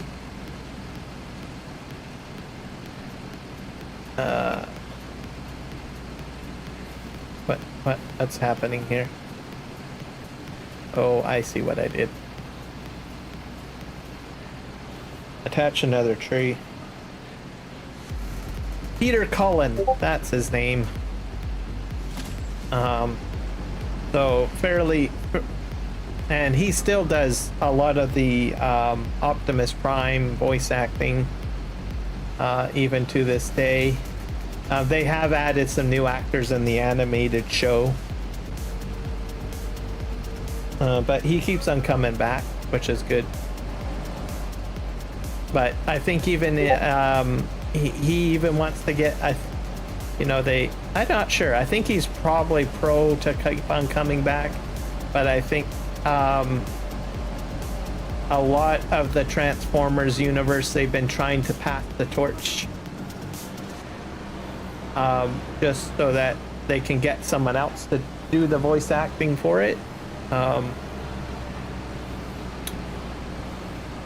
I think we're almost done here. We're gonna take this downhill. Because he's about, what, I think in his 80s now or something. Personally, I would like to have him stay on doing voice acting because, you know, he's the original guy. He has a very powerful voice. Even the original Starscream, the original Megatron, they just do great work. It's hard to find a replacement instrument of that nature. I just put it that way. I'll put that there. I'm trying to get credit for the Deadwood contracts in case people are wondering what the heck are you doing. So I guess my conversation is really geeking out right now. All this nerdy Star Trek stuff and sci-fi stuff. But yeah, I grew up on it a lot throughout the years. I was raised on Star Trek: The Next Generation pretty much. I would go to school, I'd come home, try to do my homework, and watch Star Trek. And I got off of school, so because he was around since the 89 I believe. And then I watched Babylon 5, I watched Deep Space Nine, I watched Star Trek Voyager. I never watched the original Battlestar Galactica. Okay, where's my tractor? It's up here somewhere. But yeah, that was pretty much what I did back in the day.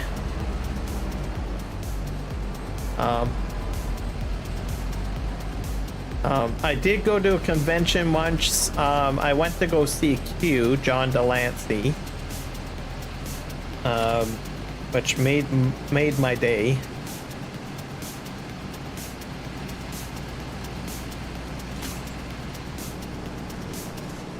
And he is probably one of the most warmest individuals you could ever meet.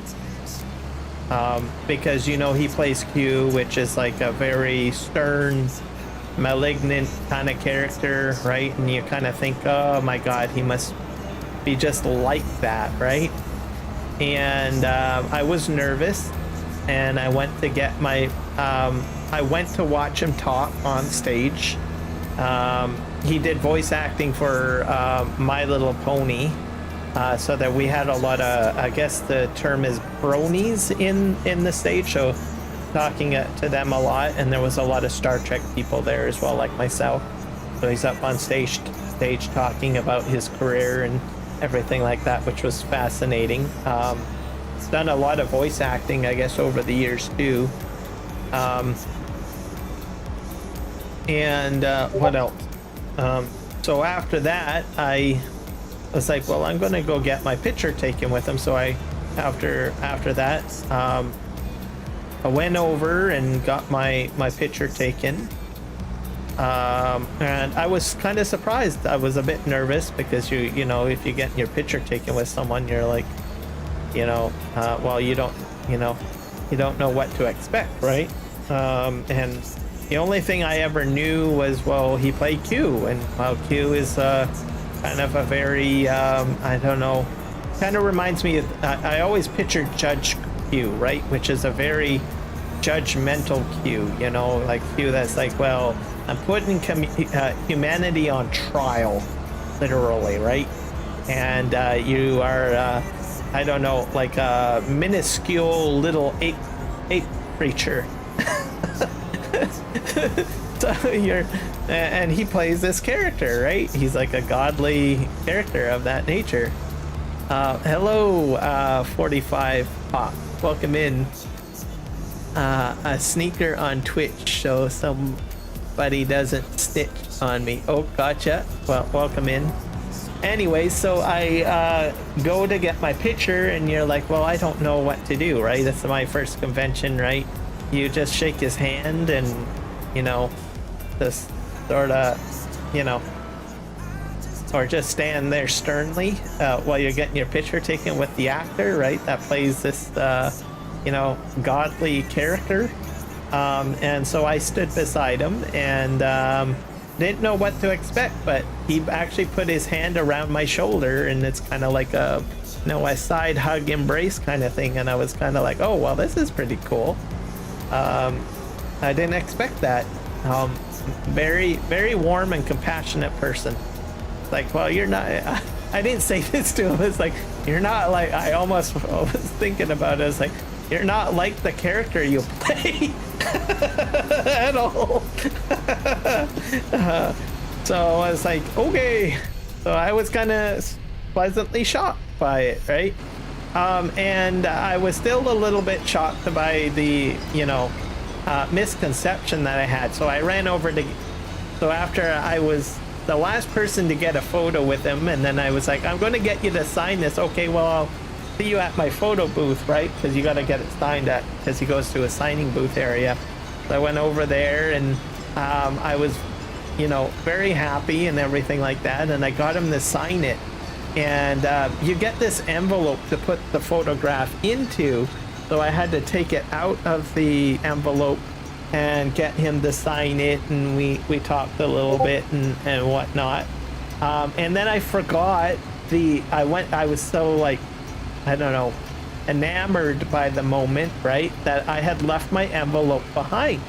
And I was walking away, and I left the envelope at his table, and he actually chased me down to give me the envelope so I could put it back in, which I thought was, and he looked very concerned on his face, because I had left it on his table, which I thought, well, there's a lot of compassion. Usually if someone, you know, takes the time to go and track you down and show a bit of concern, you know, it's just a sheet of, you know, some people think, well, it's just a sheet of paper, it's just an envelope, you know, no big deal. But it really speaks to the character of a person that actually takes the time to chase you down, to give you an envelope, and have concern on his face. So I thought that was amazing. I never expected that. So that's why I say, you know, he's a very compassionate and warm and caring person. That's the experience that I had of John Delancey, who plays Q. So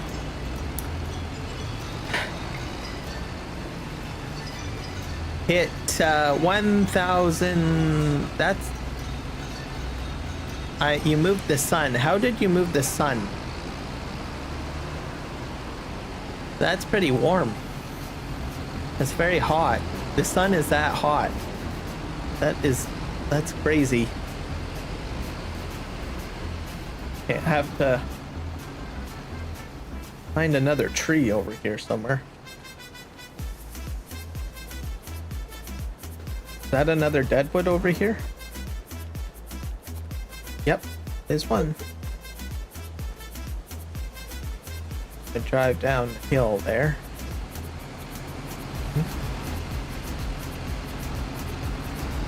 The reverse here. What has gotten you intrigued about the sun, 45 Hawk?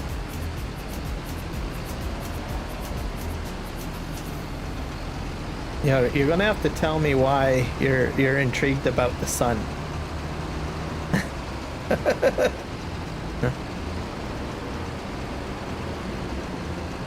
And also, that is very hot. I guess if I got really close, it would probably be instant death. Literally. I would imagine. Yeah, see if we can somehow...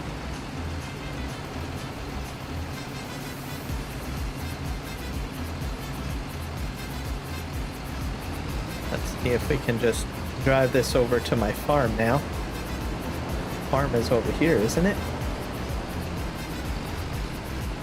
Here's my farm. Right over here.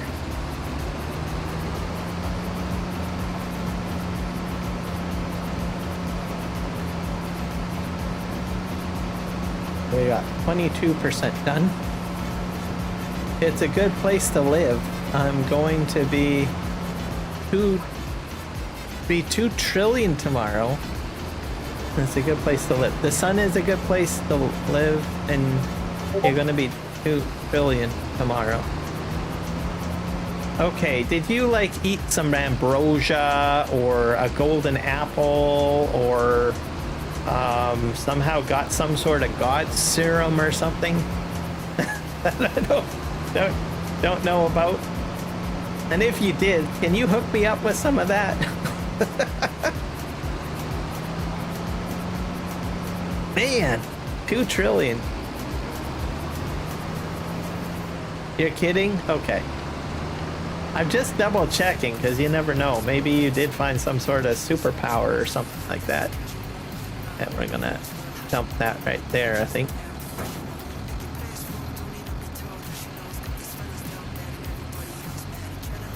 How do I,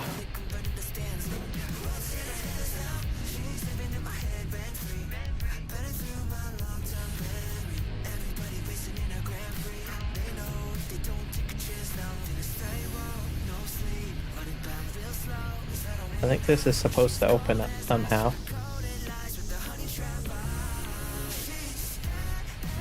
I'm gonna hit. Release 3 is B. There we go.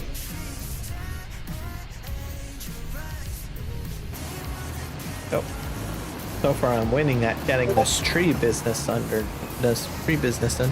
Real temperature is 54. Well, that's pretty warm too. Especially it's in the Fahrenheit.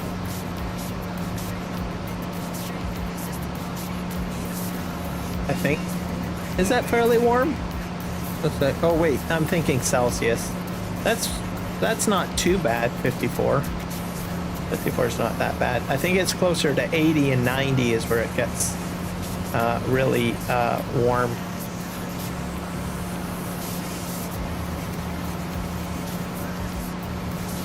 Okay, we're gonna go up here.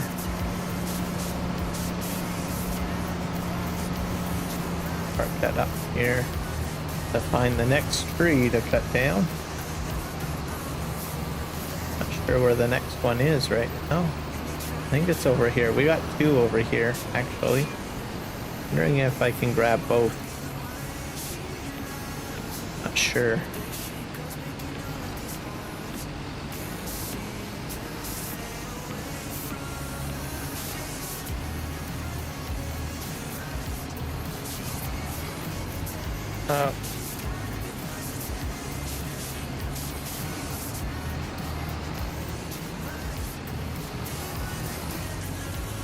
Hit release on that. I'm gonna try this again.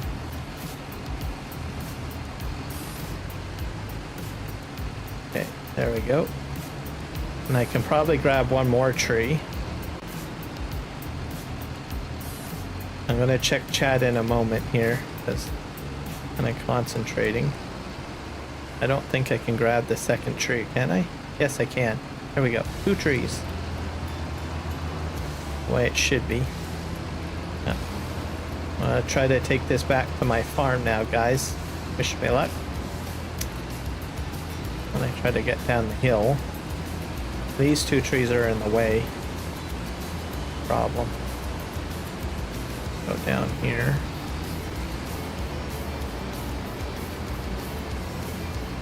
Hopefully I don't hit any branches. No, don't fall. Okay.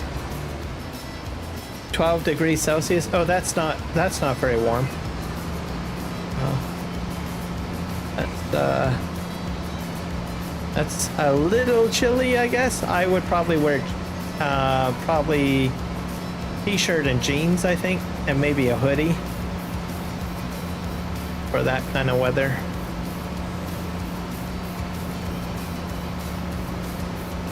If it starts raining, obviously I would probably wear a jacket for that weather.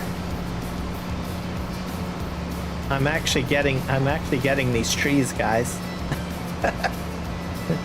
I'm just fortunate that the Deadwood contract is so close to my farm. Okay, we're gonna go ahead and drop this off here. So, what do you wear? Do you like wear like a winter jacket for that type of weather?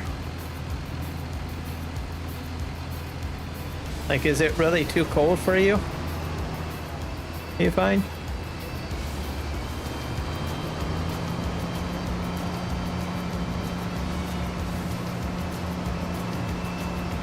I'm gonna start wondering if Texas people are like lizard people. Just too cold. Walked outside earlier and I'm like, whoa, it's foggy out here. Yeah, that will happen as it gets around that temperature. Like I get it a lot where I live, so usually around that temperature range, yeah, you will start seeing a lot of fog. Especially if it warms up quite a bit during the day, and then all of a sudden it drops to that temperature that you've listed as 12 Celsius pretty quickly, then yeah, you're gonna have all that fog. I go up here, 44% done. To find another couple of trees up here somewhere.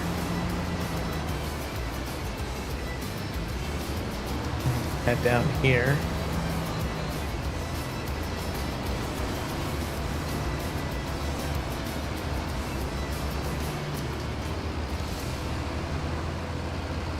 Go this way. Not sure if I have any more deadwoods around. To find.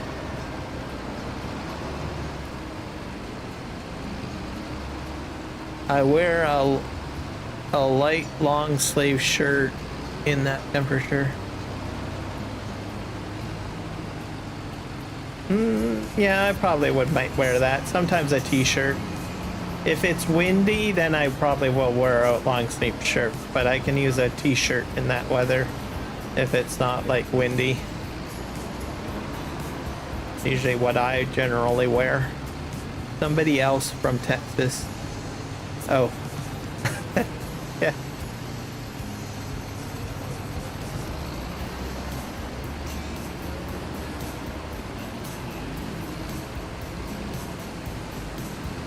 I'm gonna head downhill here.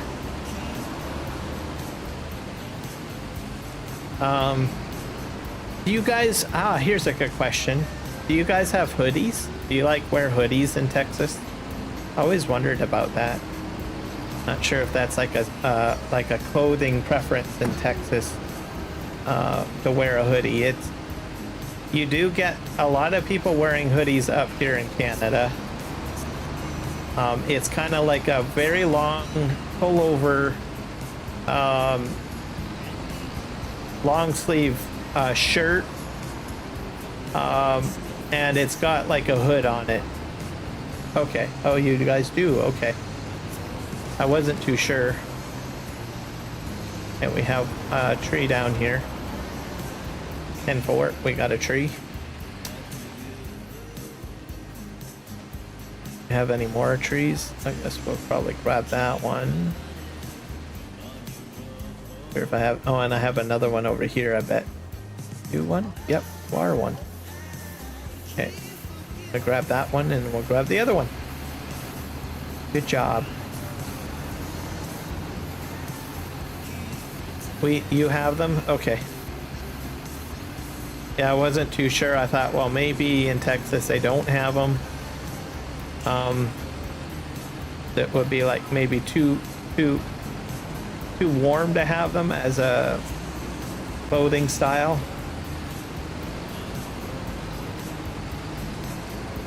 Yeah, I like hoodies. Hoodies are a good thing.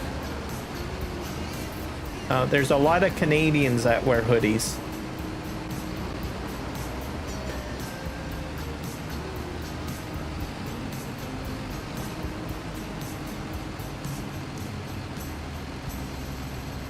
Let's see here. Oh, back was watching the end of the Avengers Endgame. That is a good movie, Johnny H. Craig, today is my birthday. Well, happy birthday, Craig family. Happy birthday. Did you get everything you needed or wanted? Did you have a lot of cake? Ah, Michael Villafana. I could have sworn I was talking to someone just like you, Michael, over on Twitch. You never wear a hoodie? Oh. What is it about the hoodie that you don't? Is it just that you never bought one, or is there something particular about hoodies you don't like? I like wearing hoodies.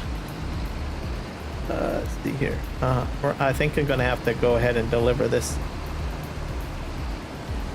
Drive that down here. I'm gonna come back over here and get.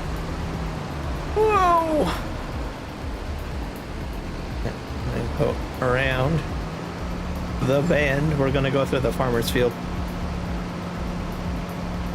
Yeah, and I work outside all of. Okay, that is actually very surprising, Johnny H, because I find that usually a lot of like people that work outdoors will wear a hoodie, so or have one. I've seen a lot of construction crews members have a hoodie or wear them as a means to stay warm and stuff like that. You have to go, Craig family? Okay. Well, thank you for coming in and happy birthday. Hopefully it was a good birthday for you. We'll see you in the next one. Oh, you hate hats? Yeah, I'm not a big hat person. Myself.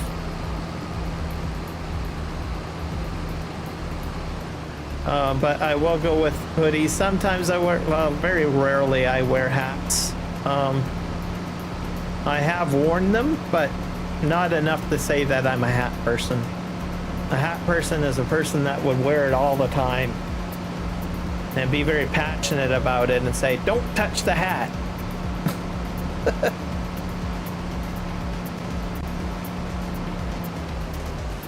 Hiram, I tried buying a jacket. Guess how much was it? I don't know. Jackets go, like a really good quality jacket can hit around, I think about $200 to $300 Canadian up here. So what is that in American dollars? That's probably what, maybe like $70, 70 to 110 maybe? American? Not, I'm just roughly guessing here. Oh, I saw an exchange rate. Just a toque under my hard hat. Okay. Oh, that gives it away. That's a clear hint right there. Not very many people call them toques. Usually a lot of Canadians call them toques. I usually get a lot of people telling me, oh, it's a beanie. Come on now, it's a beanie. It's not a toque, it's a beanie.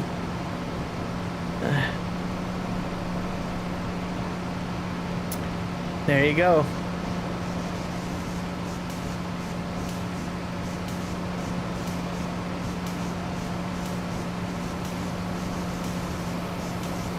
That's a dead giveaway. I think most Canadians will say toque. And not beanie. It was 100 and my eyes are here. $38 US. Yep, I thought I was right. 138. So that's, yeah, that's probably about roughly a good price for a jacket. I probably a little expensive, so that would probably be about maybe $200 to $300 range. A Canadian. Johnson, which side of the country is that? I know where it is, but I won't say. I'll let you answer that question, Johnny.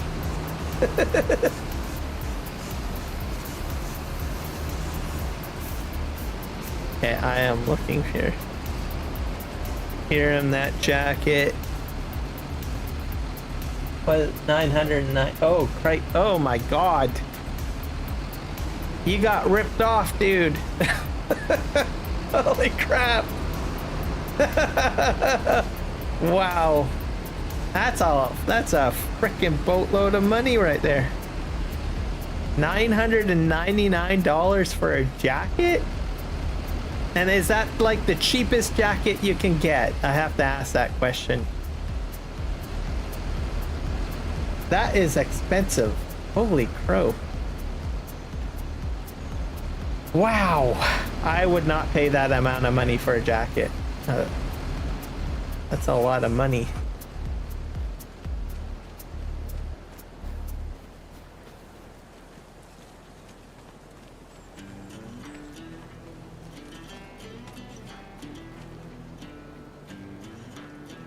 Okay, we're hunting for trees. I think I have to go this way. Down here.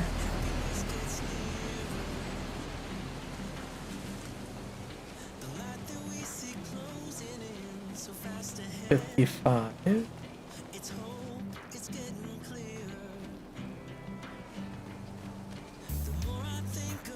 Hunting down trees.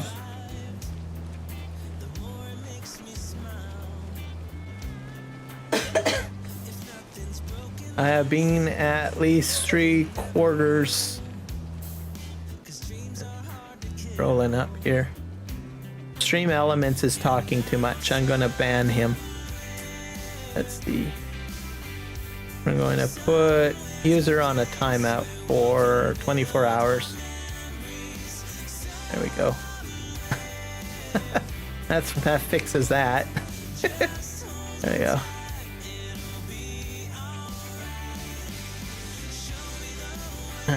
That didn't pay it. Okay, that's good.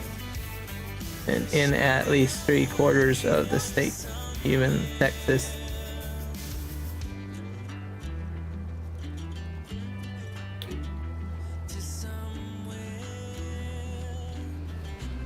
Yeah. That's my little trick if the bot gets like too crazy, because that was a bit crazy. I just basically go ahead and I hit the 3 dots and I put it on a 24-hour timeout. So what I did.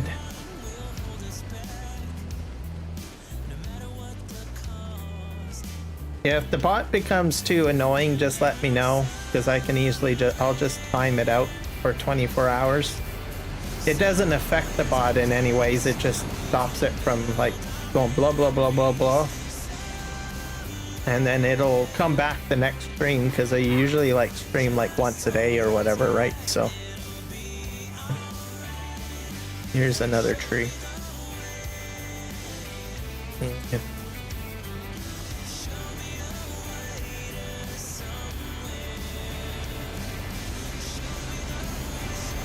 Well, I've never seen anything like that. I mean, I've heard of people spending that much money on a jacket, like $999, but usually that's like top of the line jacket, like something that's like, I don't know, some sort of fashion statement jacket.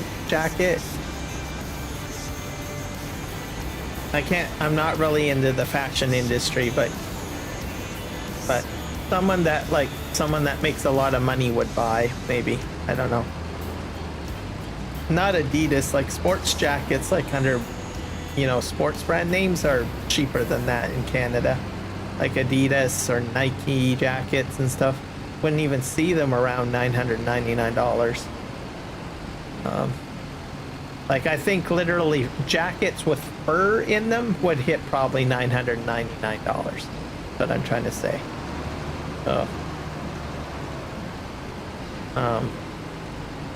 Designer jacket or whatever. But it's not very often that they're that expensive. Yeah, I think there's a dead tree over here. One.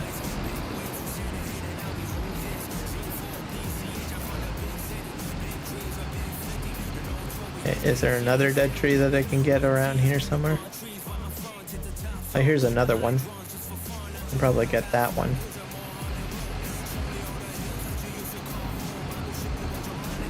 Hopefully this will get me the last one that I need. Hey. Another dead wood. Take it back to the farm. Oh dear. He fell over. I'll have to pull him out later.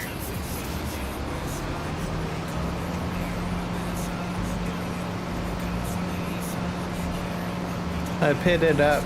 It was like, holy cow. Oh.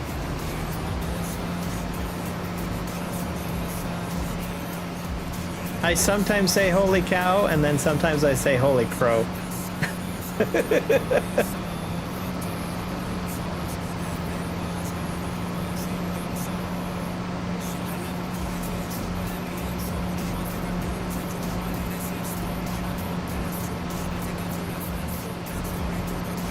But holy cow falls probably higher on the food chain though.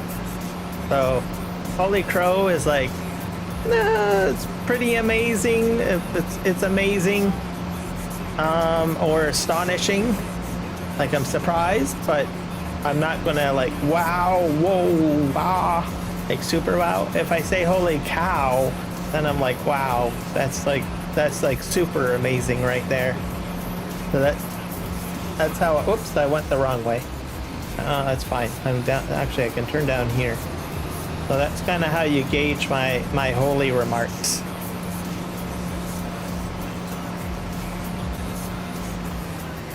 You say a lot worse. I imagine there's a lot of people that say a lot worse. Stop.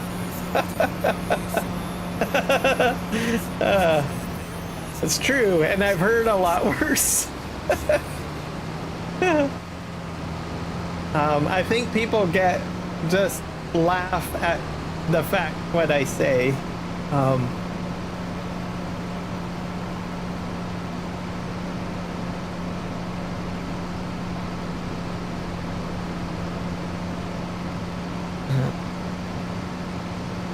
It just happens.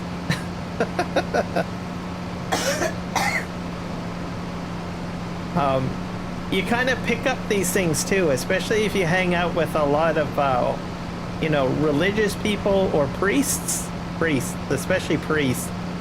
They will, use interesting words to be creative, to express astonishment without being vulgar.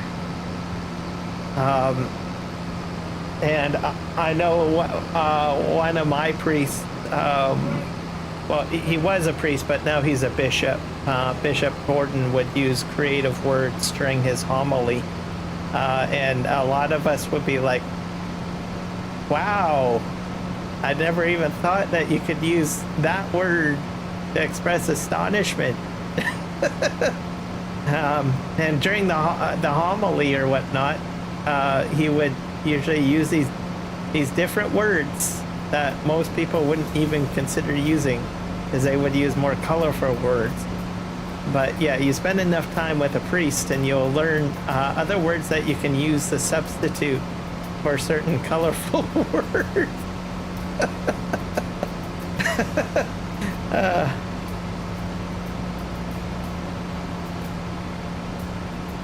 Pay attention during the homily and you can pick up that rhetoric. Okay, let's go ahead and drop that off. BRB, alright. Big A is streaming over on Twitch tonight. Oh, okay. I did not know he was a Twitch streamer as well. He should multi-stream. Like, I know that there's a lot of people that do, like, I'm streaming on Twitch as we speak. Like, there's a lot of content creators that stream on more than one platform, and they choose one day of the week to do that. Mind you, there is a lot of chat you have to manage, so that can be a tad overwhelming, I suppose.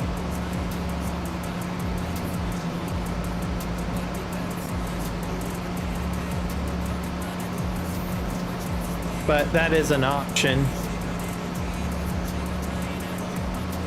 Like I watch like 3 chats at the same time. So I have 2 for YouTube because I do vertical and horizontal.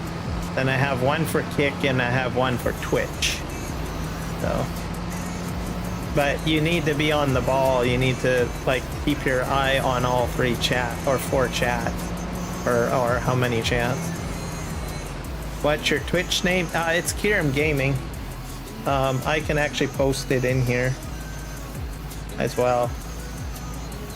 Let's see if I can jump to quit.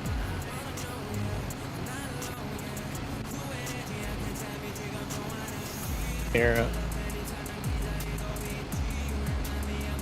Yeah, but I did not know Big A was on there.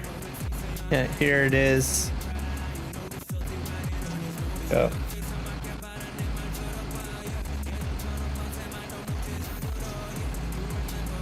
There we go. So that's my Twitch. I'm on there right now. I'm also on Kick. I'll give the Kick one out. See if I can find the Kick. How do I get the Kick?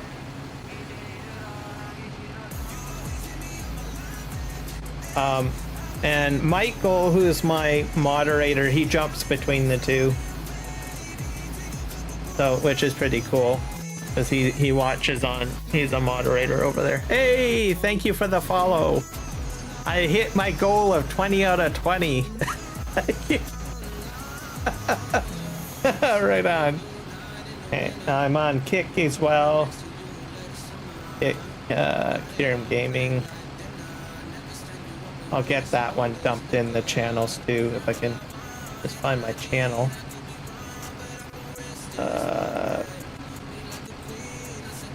Kiram Gaming channels. Why is it not showing up? Type Kiram in maybe. Go to my channel. There we go. Found it. So, Kiram Gaming. Kiram Gaming. So I do basically all 3 platforms, and then I do also the vertical, like shorts feed on YouTube as well. So those are all my platforms. So every time I go live, I'm on all of the platforms, or I try to be on all the platforms.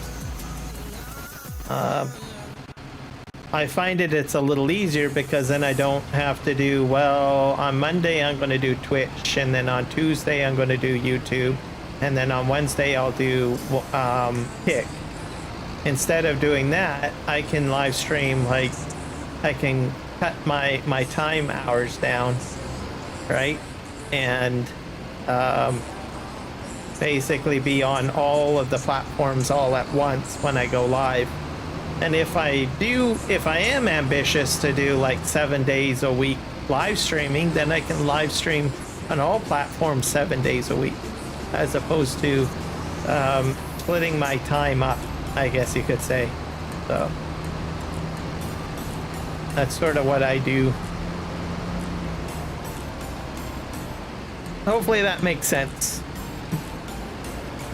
The only downside to it, like I said, you may have to watch the chat. So like if you're not really interested in having like a whole whack of chats up to watch, it can somewhat be a little overwhelming, I guess. Just so just something to be aware of. Yeah, I need to find another tree that's dead.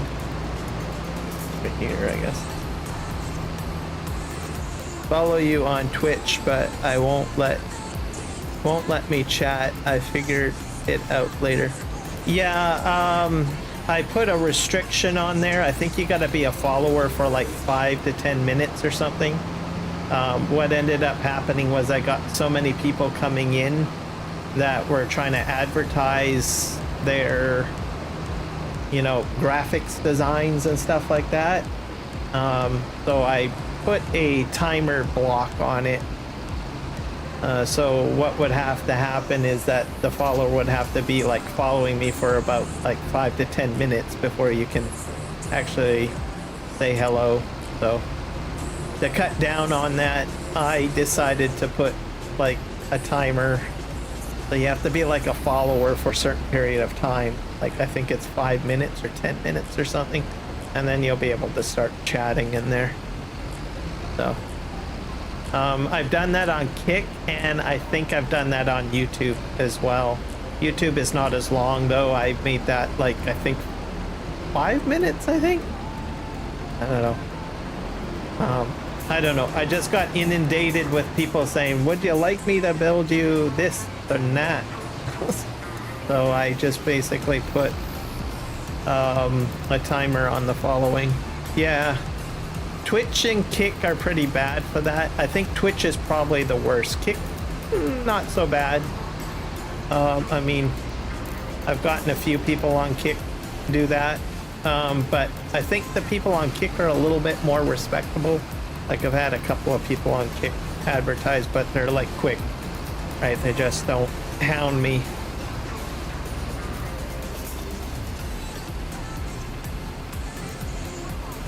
Exactly. Yep. The thing with the advertising is that it takes me away from my live stream, right? So then I'm spending time having to talk to that individual to explain that I'm not interested in the service. Some of them are okay, like they'll just do their spew and say, if you're interested, here's my Discord, we can talk later. But I've had a couple of them that are a little persistent, and I'm spending like probably about 5 minutes talking to this individual saying, no, I'm not interested, leave me alone.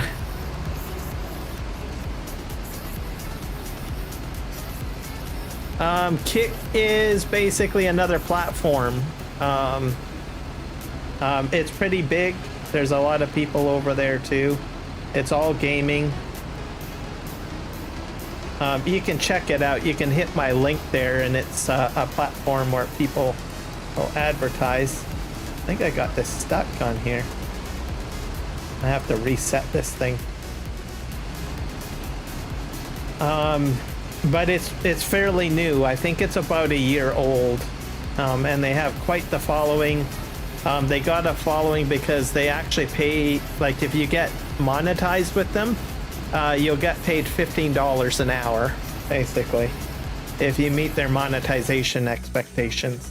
So I haven't hit that yet. Most of my focus is on YouTube, but I figured, well, since I can multi-stream, I might as well, build up on Twitch and Kick. Is Twitch and Kick a super priority? Probably not as much, but it's there and it's growing. I put YouTube as my priority because I have most of my community on YouTube, as you can see.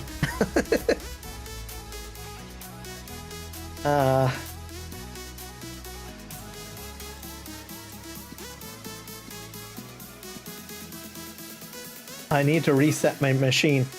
But I do a little bit more on Twitch though. Like I will participate in the drops and stuff.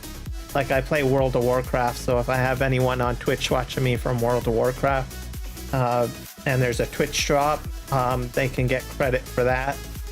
So I do participate in that or enable that on my Twitch streams.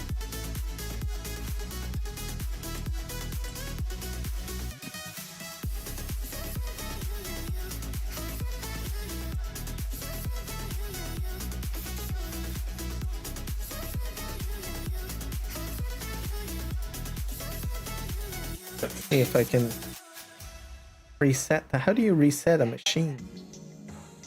This is freezing. Let's go. Previous menu. I don't think my leased machines are in here, are they?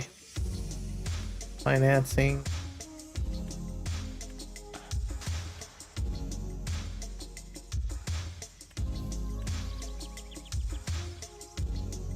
And tools, finance. People. Brand.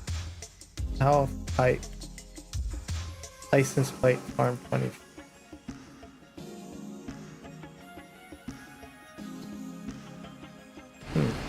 This guy's stuck though. I don't like that.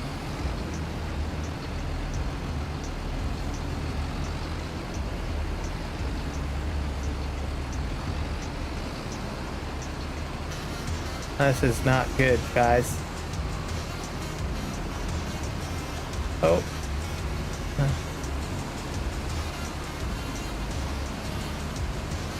There we go. I'm out. Sort of. Almost out.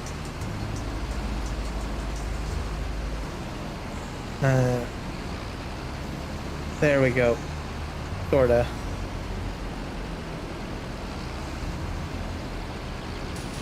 This is going to be challenging, I think. Oh.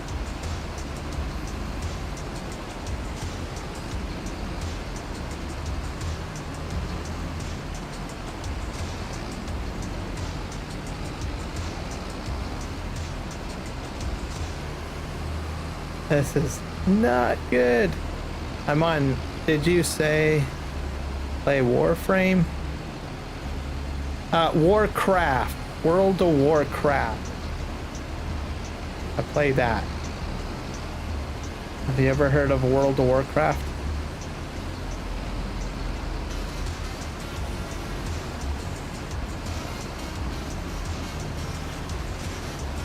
This. Why are you doing this to me? Don't do this to me, please.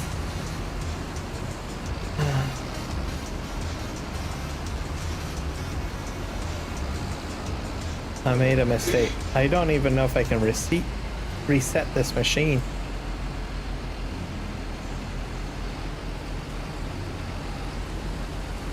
I don't like these trees. These trees are evil. If I cut the tree down, I take a penalty on the thing.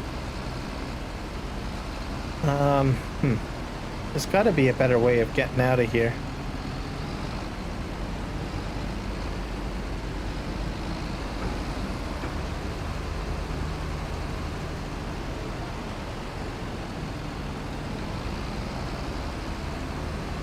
Come on. If I do this a little bit, maybe that might help. Oh, I did it. Yes, I did it. Okay. A little bit of a persistence helps. But I have heard of Warframe. Yes, I have, but I gave up on those games. Got tired of playing the game with rats. Oh, gotcha. I don't usually play with a lot of people. I kind of solo. It seems to be more solo friendly in the latest one. There's a lot of stuff that you can do on your own now. So I do that.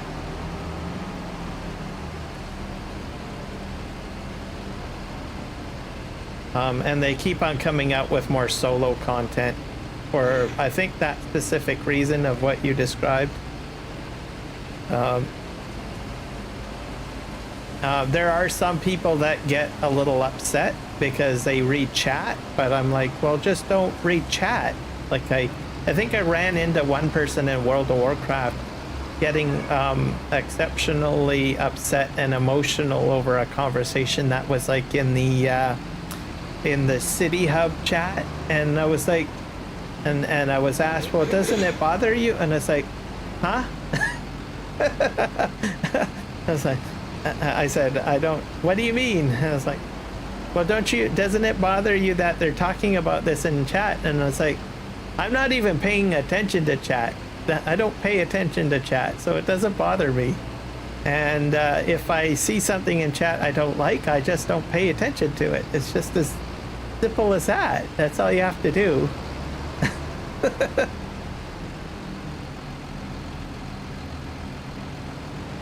Yep, I'm exactly that way. I'm just a bit selective and whatnot. A few people, and it's just as simple as that. So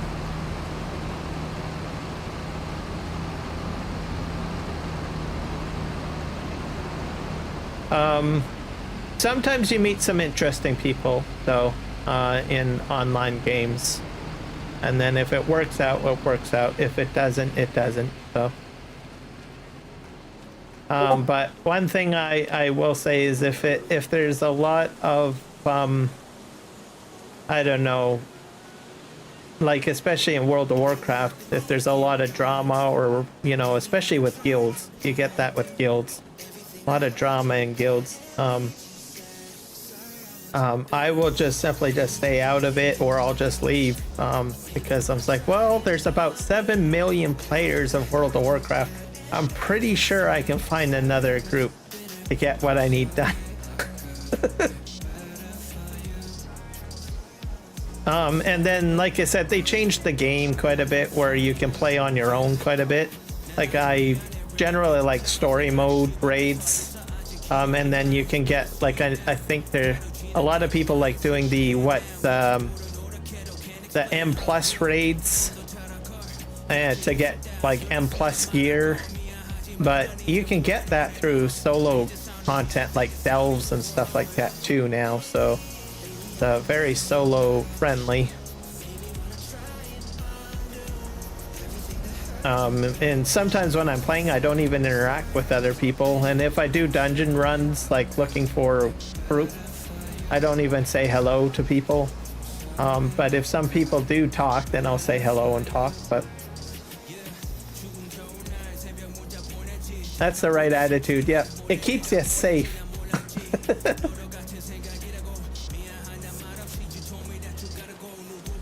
Yeah, I'm looking for another tree that's like dead. For a dead tree. I need like 2 more, I think. And I don't know where they... Oh, here's one. One right there. Hey, where's my tractor? Okay, perfect. Too far away. I think I gotta go down here. I'm gonna turn off the cutter because I don't want to damage these trees.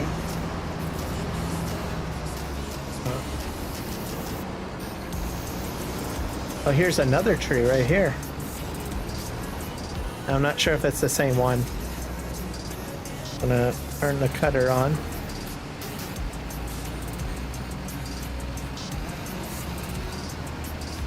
There we go. I'm gonna just drive down the hill, I think. And if I see the other tree, I'm not sure if there is another tree down here. It might be. Ease it down here. Try not to run into the funny looking trees.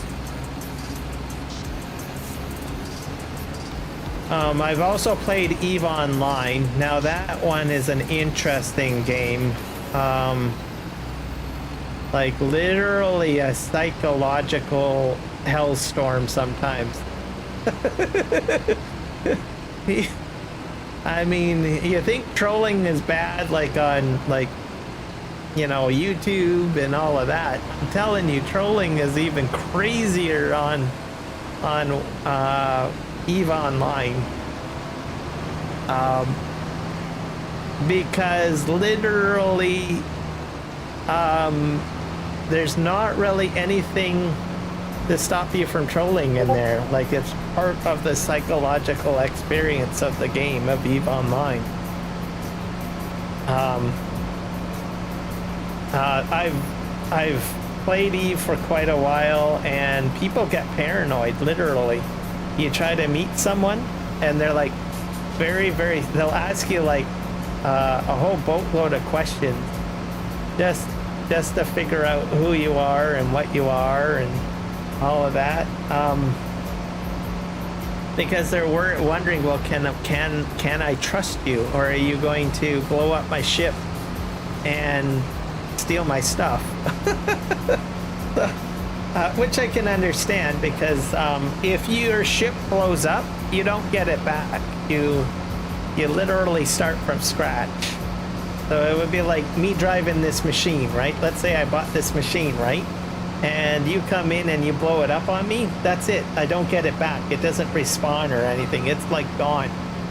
And some of the ships in there have like exceptionally expensive values, like up to like 2 billion ISK. And that could take you like a month to raise by playing the game non-stop, mining forever, or doing things forever. People get super paranoid, literally, in that game. And then there's some people that have like a very high ego. Like if you blow up the person's ship, like if they'll be like, "Oh, I'm coming back with my next ship," so the guy's like, "Oh, okay, that's fine," and then you go out and you with your other ship because you've got that ego and say, "Well, I'm going to get you with my next best ship." Next thing you know it, you've lost 2 ships, then you've lost 3 ships, and that's cost you like, I don't know, 20 billion ISK right there. I've met people like that. I've told people, I said, no, just let it go. Just let it go. You're not going to get your money back, and you're not going to get revenge. You're outgunned and you're out experienced. Just walk away, or else it's going to cost you more. Which I think is funny. It's hilarious.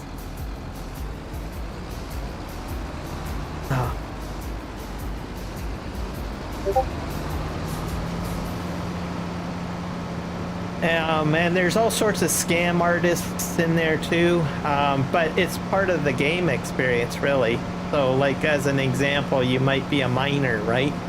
And you will get these individuals that will come in and they will mess with you, and they'll just grief you and whatnot. And these are perfectly fine mechanics that are in EVE Online, where you will get grief, and they'll say, "Look, if you want us to stop griefing you, you need to pay us this amount of in-game currency, and then we'll leave you alone," or whatever.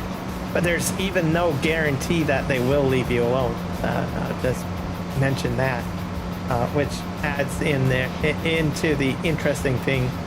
And it's just part of the game. It's just part of the game. It's almost like GTA, I guess. You know, you play on the multiplayer server, and you know, you get someone coming around shooting at you and blowing you up and everything over and over again.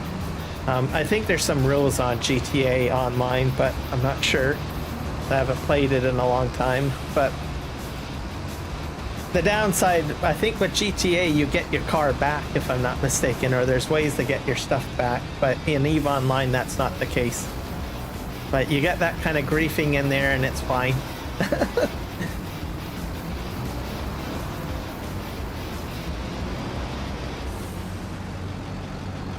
And it gets very political too, which is kind of interesting in EVE Online. Because when you get to certain parts of space, you can actually control space. But in order to control space, you need to, you know, trust your other players to do that. It's just crazy.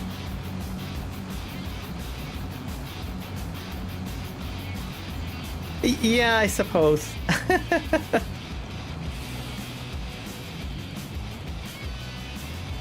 But it's part of the mechanics and stuff of EVE Online, because the developer expects that of players. So it's like they encourage that kind of behavior. Just because by the way the dynamics of the game is set up. Oh wow, no one. So, but there's ways around it. I mean, you learn things from it, right? You know, you learn to keep to yourself, choose your battles, learn what to say and what not to say, and what to share and what not to share.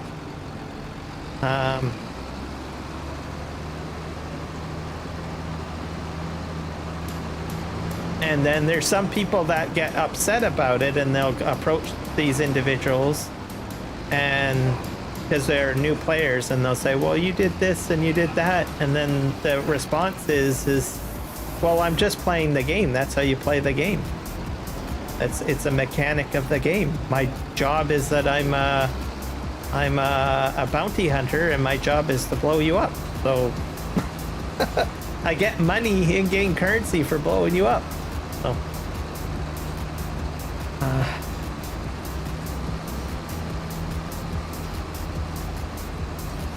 But yeah, I played that game for quite a few years.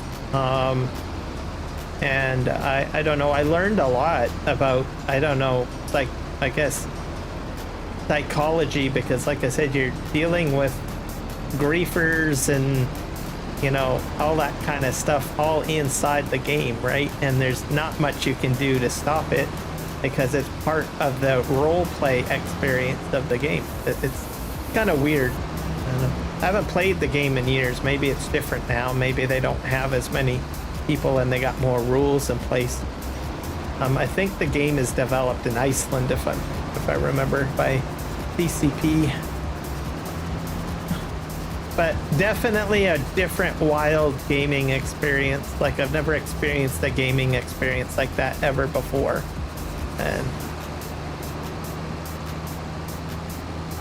But it will make and break people, literally.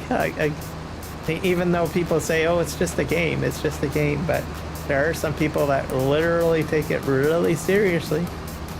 Oh.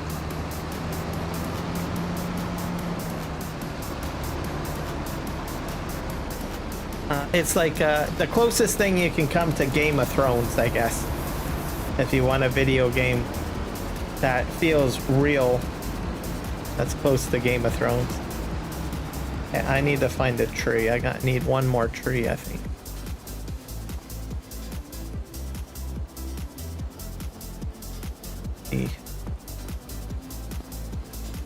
My first online game I ever played was Kingdom of Camelot. I don't play anymore, but I have kept in touch with a lot of my game friends. Too seriously. Yeah. I've seen that on Steam, I think. Kingdom of Camelot goes on sale from time to time, I think. It'll show up on the, I don't know, the list of recommended Steam sale games or something. It looks pretty interesting. I think it probably would fit into my genre of games that I would probably be interested in playing since it shows up.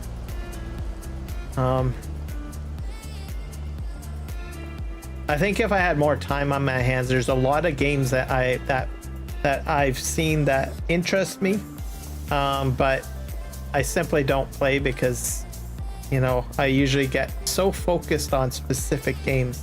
So I look at this way: if I play X game, it takes me away from playing Farming Simulator. I think we all experience that. Okay, I'm trying to find my last two trees. Is that a dead tree right here? Nope, they're not dead. I'm gonna go along the edge here and hopefully maybe I'll find it. I'm probably running out of time too. These dead trees are really hard to find sometimes. Maybe it's over here.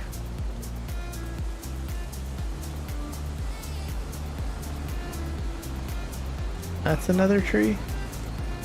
I'm hoping the snow doesn't cause me to slip, because that would not be very cool.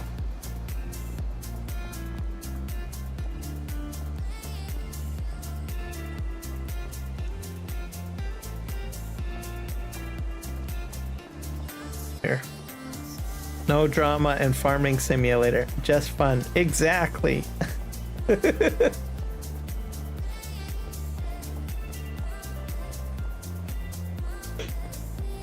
Let's go over here. I am not doing very well at finding these deadwood trees. Is that another one? Nope, that's healthy.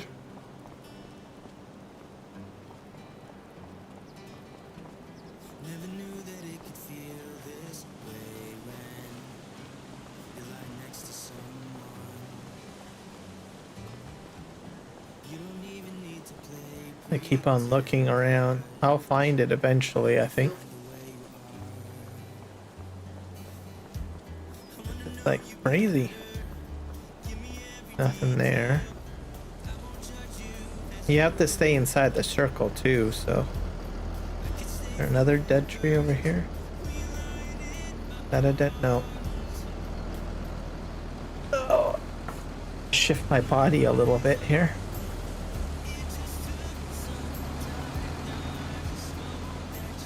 At least it's daytime now, right? Now that's a bonus. And then it started snowing.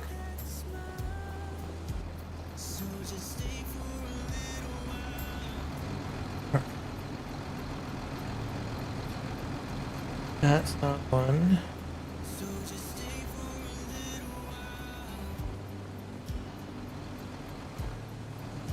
There's a piece of a small tree there.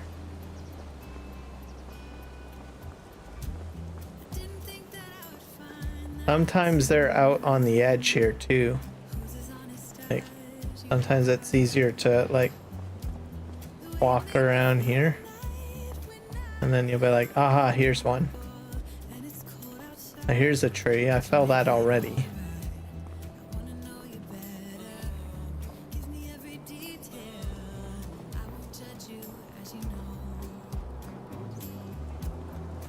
Then over here. Let's go up here. I'm getting outside of the circle.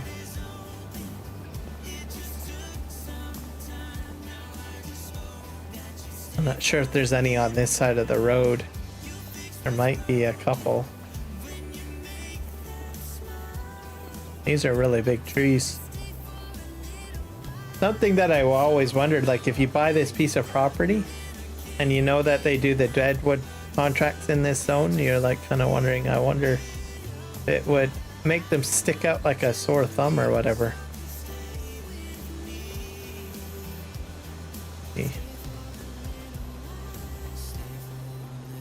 Yeah, I'm not doing very well. This contract.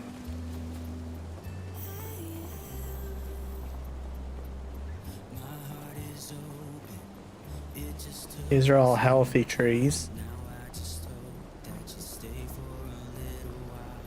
I'm gonna just go down here and try to skirt the outer edge. Let's go down here a little bit.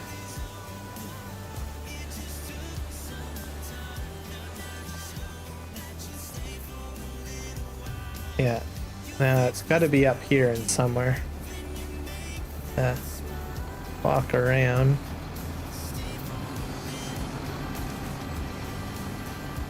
There's that tractor.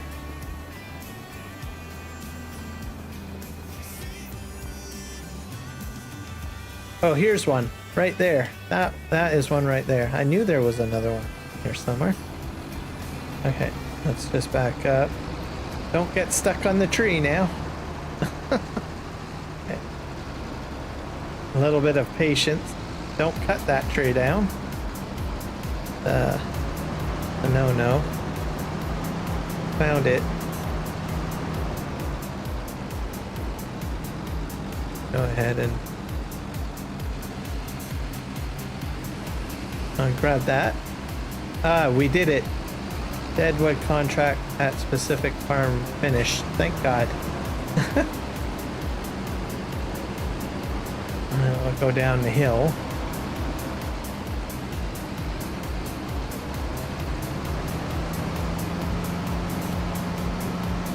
Hey, I'm hoping that I will get to keep this wood. Sure. And then I have one tree that's cut down somewhere over here, I think. Go up here. Which I will try to pull back with my Fendt tractor. I'm not exactly sure if I can do it, but I'm going to give it a try.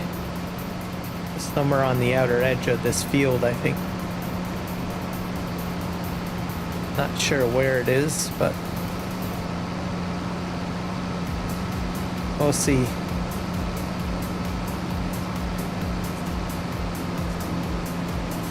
I'm gonna try to cash in the actual contract, and we'll see what happens. And I'll see if my wood stays at my farm or not, or if it disappears. Is that something I don't know? I don't know if stuff just disappears or if it stays. Oh, hello, Mr. Deer.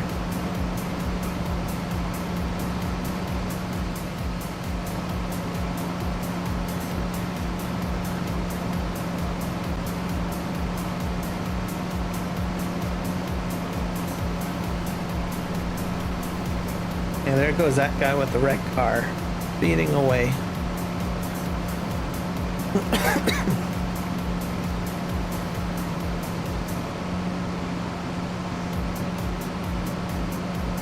I turn in here.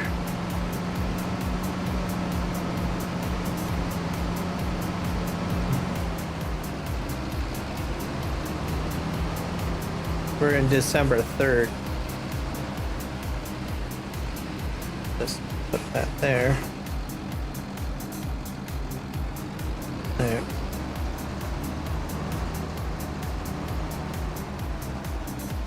Okay, let's go ahead and see what happens if I cash in the contract and see if the wood disappears, because I don't know. It might. Hello, Johnny. You're running everything over. So it was about 10 minutes. I thought so. I might reduce that down.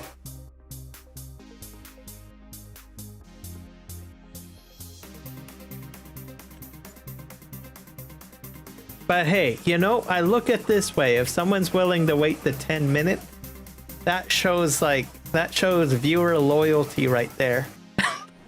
Don't I have a point? Oh, the wood disappears. That's interesting. So, yeah, all of that, hauling it over here for nothing, it disappeared. You are in. I thought so. It's probably been well over 10 minutes, so, or whatever I had set the value at.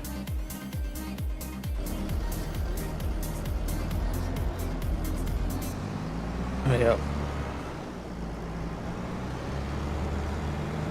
So my dead wood all disappeared, so I think you need to put it into something before it disappears. I'm just gonna say that, because it all disappeared.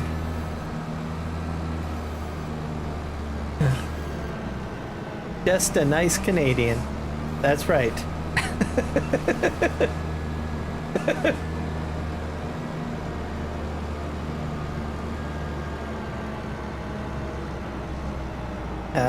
All right, Twitch. He's just a friendly Canadian. We can let him go through. He's perfectly fine. He passes this security scrutiny. All right, we go put that there.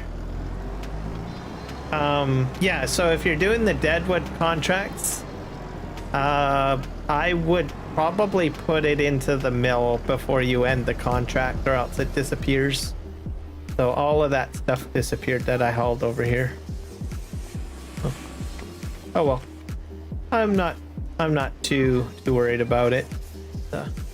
Learning experience. We're all learning the game, right? So see if we can just run this over. There we go. I have to check my mill.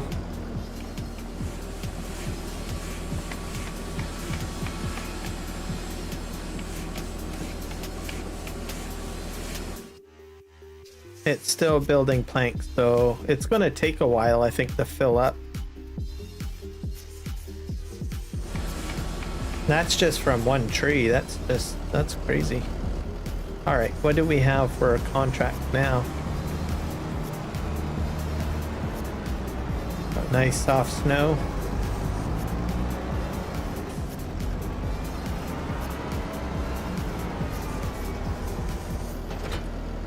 I wonder if my water froze over. Does the water freeze? I don't think so. See. It's got a little bit of snow under the surface though. That's what happens, I guess. Not too bad. Okay. Let's take a look at contracts. There are none. Oh, here's some new ones. You can do. I'm not going to do a dead one. I'm going to do another transport contract. Do borrow items, I guess.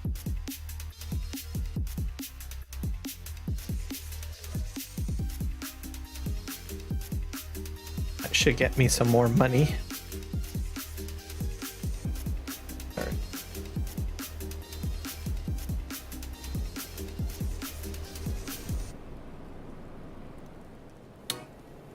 keep on tabbing here.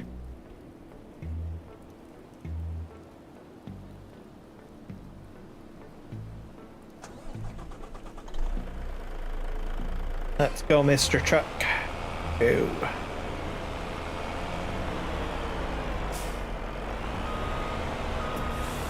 Reverse up here.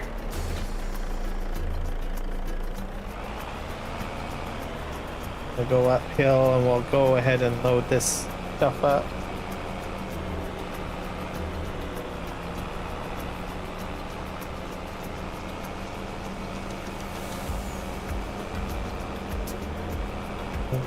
I think I'm gonna go this route, and then when I get up to the lumber area, I'm probably going to... Is this a one-way road? Maybe. I'll probably turn around and come back down this way because there's a lot of switchbacks up there, and I've got my truck stuck up there before, so it's a little bit easier coming back down this way. So we'll see if I can turn around up there somehow. That might be a challenge. I've never tried turning up there.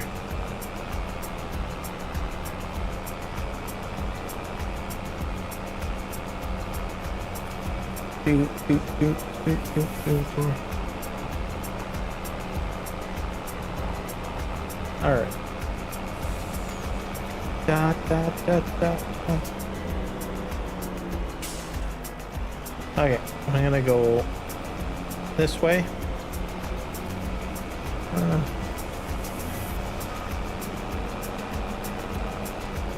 I think I might have missed where I need to go.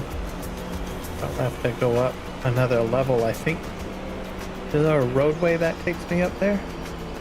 I'm probably on the other side. Okay, we're gonna go down the hill.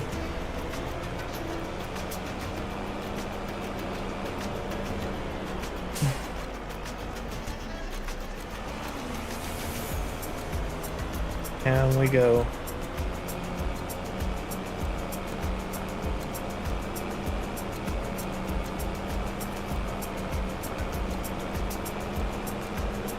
You better not be coming up here, bud. Okay, good.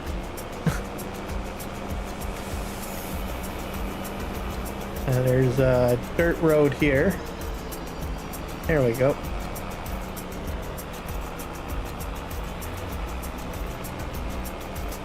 Yeah, so this is like gnarly, some of these switchbacks. So I would not, whoops. That was a crash counter there. I definitely wouldn't take a very large logging rig up here.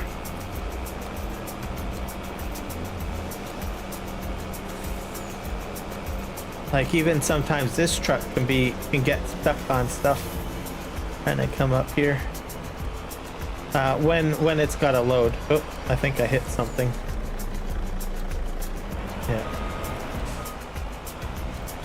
Unless you take out some of the tree limbs and everything.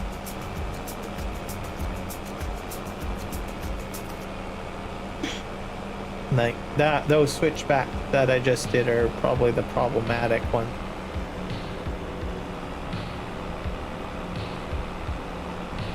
Okay, where's my logs?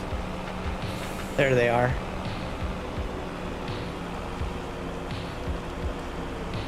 Alright, I'll just park in the middle. I'll begin the loading procedures. Yep, I'll usually take that down usually after New Year's. So like I actually even keep my Christmas tree up till after New Year's.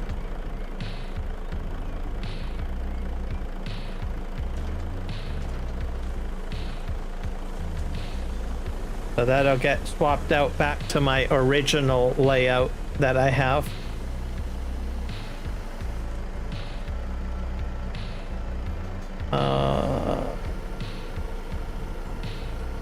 So I was thinking of building a New Year's themed one, but I think I'll probably hold off on that. Maybe next year. And I'll keep this, I'm going to keep this Christmas themed one for next year.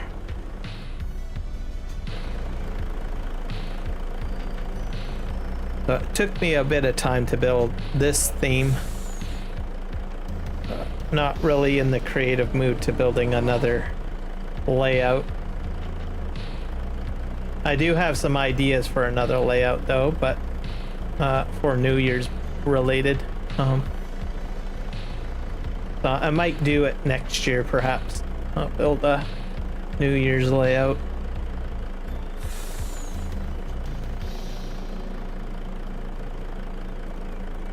Oh, yeah, the game only.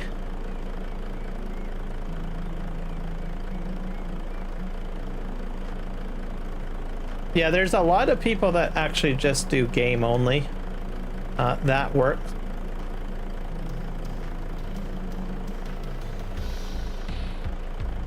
I used to do just game only, but I kind of enjoy building overlays and putting them up there. So I guess probably to a degree most of it's for my own enjoyment.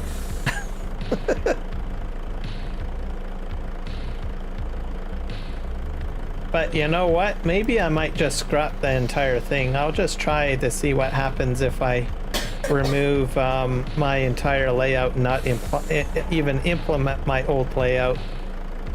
I might do that just for a wee while and see what happens.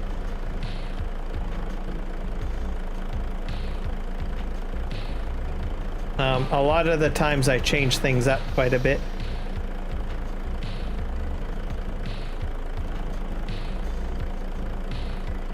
I'm gonna dump this over here.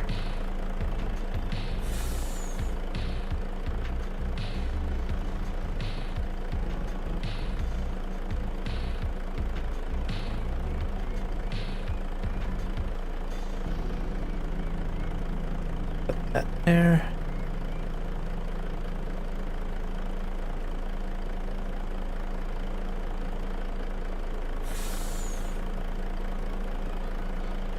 Like even when I do like my video setups and stuff like that, like if I'm filling out information, like sometimes I'll put tags in there. I have done some odd streams where I will not actually tag anything on my videos just to see what would happen. And the reason sometimes I'll do a test stream that doesn't really require tagging, and then I'll get a bunch of different people, like out of the blue, for some reason. So sometimes you just trip up the algorithm where you just don't do certain things. Hello, James. This one did get welcome in.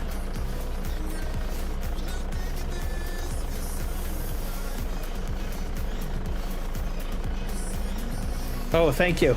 Yep. I'm using two joysticks at the moment.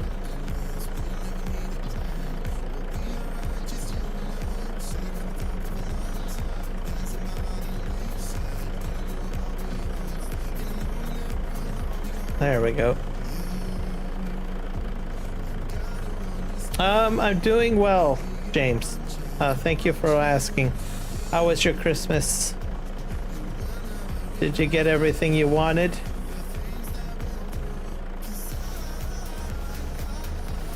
I'm gonna go in here. Grab that. Grab two. Oh, that didn't go very well, did it? That happens. I'm gonna just grab this one.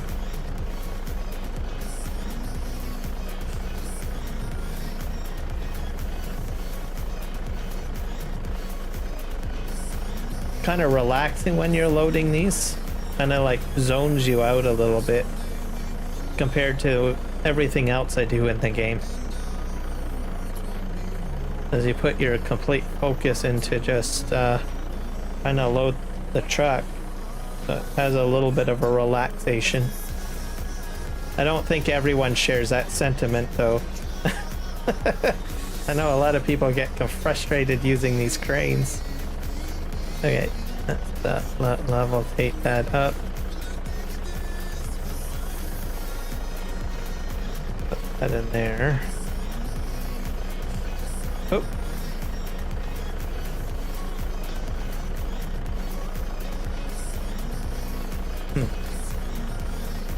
flip this around.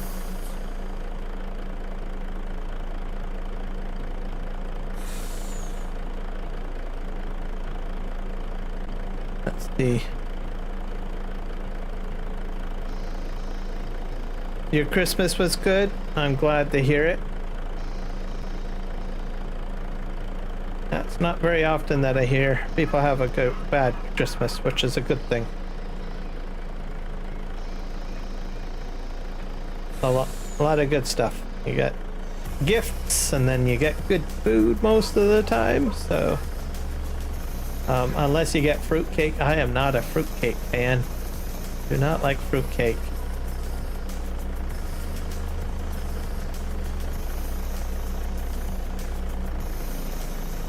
I know some people stand by fruitcake, but nope, not me.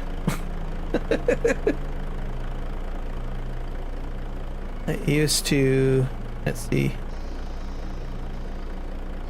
I have actually used that type of loader while loading railway sleepers, the ties. Oh, so you kind of use this kind of crane for loading railway ties? Oh. I did not know that.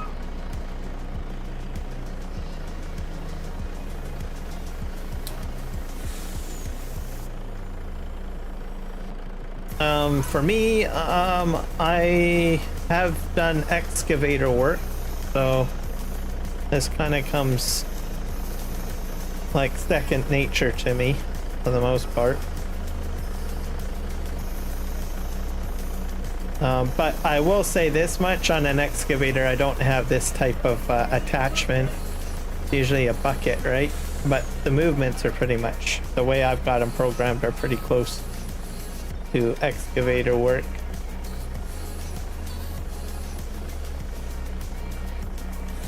Just grab these. Can I put these on, or am I gonna have to start loading the rear trailer? Should have looked. I think I can put a couple more on here. Oh yeah, I got more room in here. You just have to be a smooth operator. Smooth operator.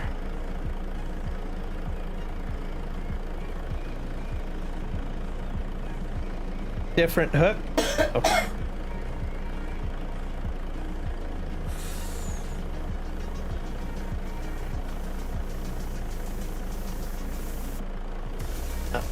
Have to look that up, I guess. See what it means to do railway ties.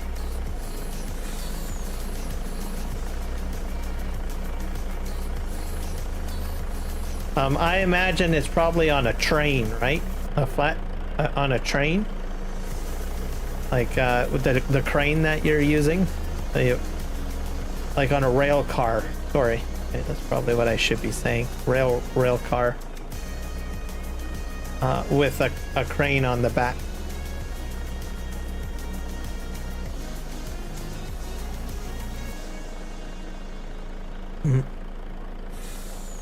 Ooh, James, you probably should jump into the other chat, because Johnny, you work in the rail industry. You might be interested in some of the conversations. I'll get you the other chat. See if I can get you the link to the other stream.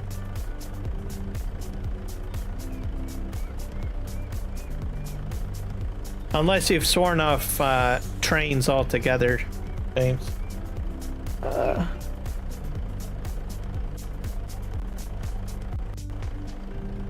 Let me see if I can find my other stream. I don't know which chat is which. Johnny, are you in the horizontal one or the vertical? Probably in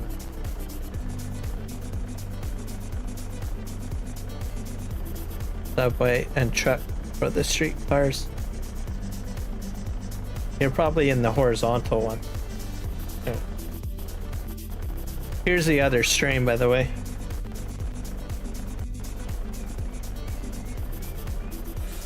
There. So if you go to that one, James, you can join the other conversation. I stand corrected. It's not the rail industry, it's in the streetcar and subway system in the Toronto area. Oh, you're in vertical? Oh, I'm sorry. Wrong link. Okay, let's go over here. Okay. I'll give you the vertical one, James.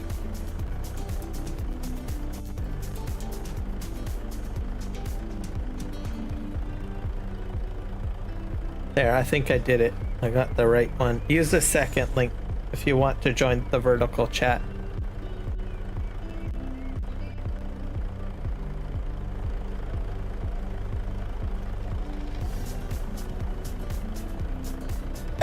Usually I like, if I find that certain people have like something somewhat in common, I usually try to bridge the conversations between the chats and stuff based on people's interests and stuff like that.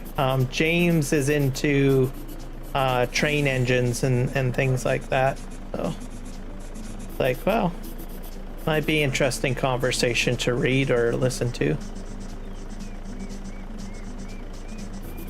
I do that for all sorts of things, different people having different conversations and everything like that. One of these days I'm hoping that they can come up with something, a system where I can easily merge chats easier, so everybody can follow chats a lot easier, and no matter what platform they're on. There's some tools in the streaming industry that does that, but I've tested some of them and they're not 100% great at it, so it'll take time, and then everybody can be connected.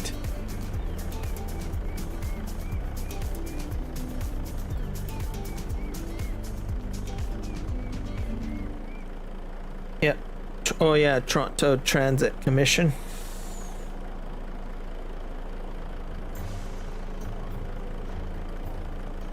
I don't have any rail experience myself, but I have two uncles that have worked for CP Rail. And I think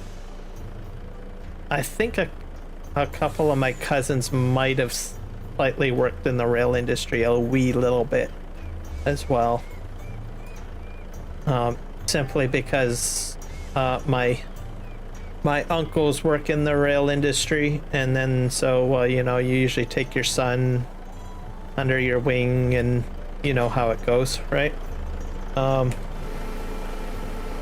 yeah, both of my uncles, one was a track maintainer, like, which is kind of like a manager that manages a line of track. I think actually both of them might have done that. It wasn't just building railways, but they did start that way, but then moved into more managerial positions and stuff like that, as I say.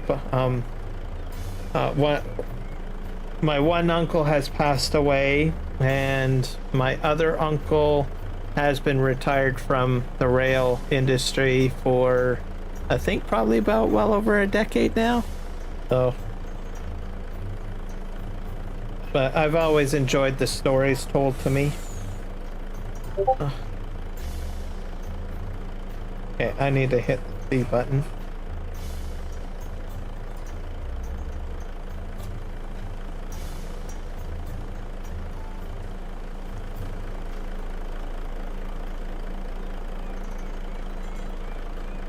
Can't believe I got all those logs into the one side of the truck. Okay, we're going, where are we dropping these off at? Oh, way downtown. Okay.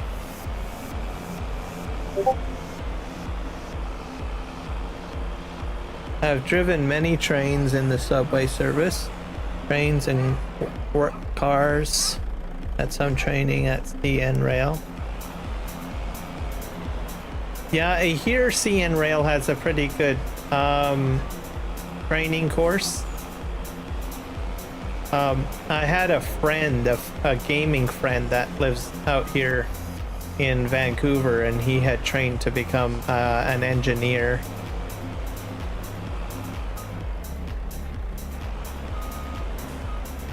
went through the course. I think he got involved because I think his mom was working for CN. So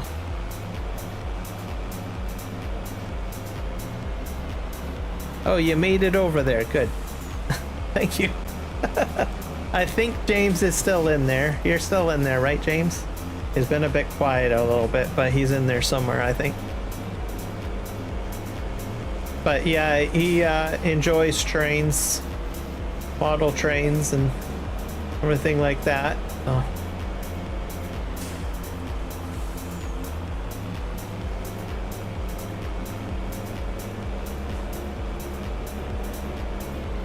Okay, we're gonna go down here. I think he's still with us. I don't know. He might have jumped off. Hard to... Okay, where am I? Oh, I went the wrong way. Okay.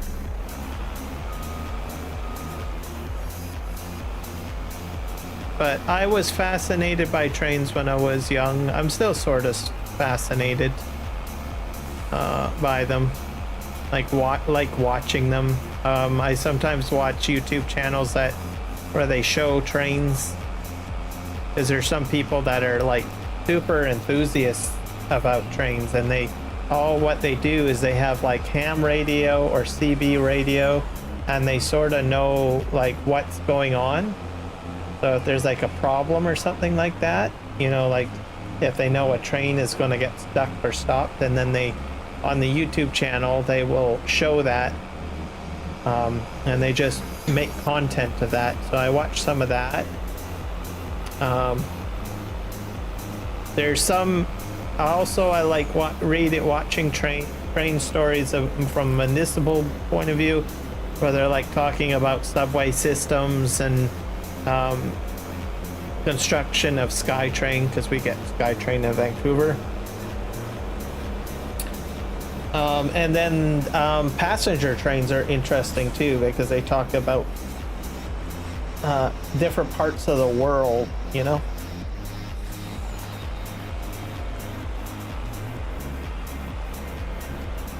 Yeah, fair enough. I don't think James is with us. He popped in and said hello, and then he was gone. He's a young guy too, so I think he might have went to bed too.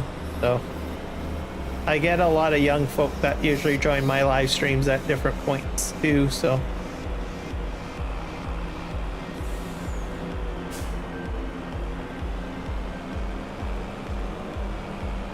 I think he might actually be my youngest viewer that I'm aware of. Youngest viewer that has spoken to me. Obviously there's probably much younger viewers that I've had that haven't spoken to me.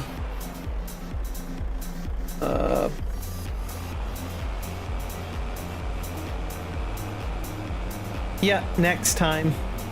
And it's like what? I think 15 minutes to 9 my time, so I think he's probably a bit up late.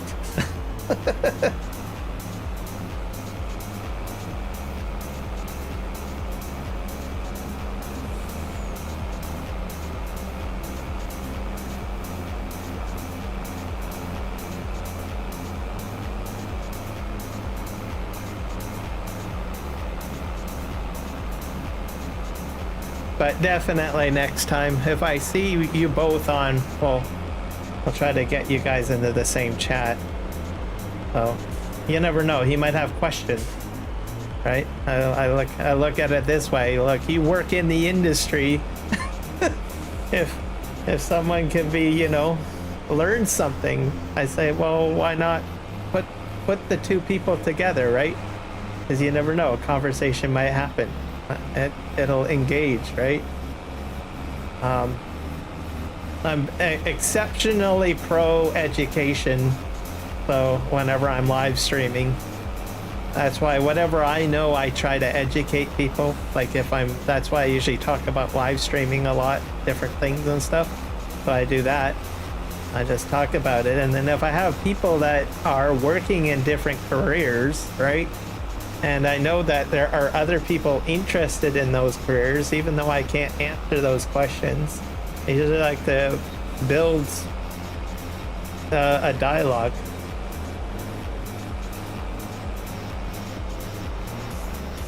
Where am I going? I think I'm going the wrong way. That's okay. I'm enjoying my game. That's all that matters. But I think that's all the point of it, right? You know, you start live streaming and you try to build a community and have some good conversations.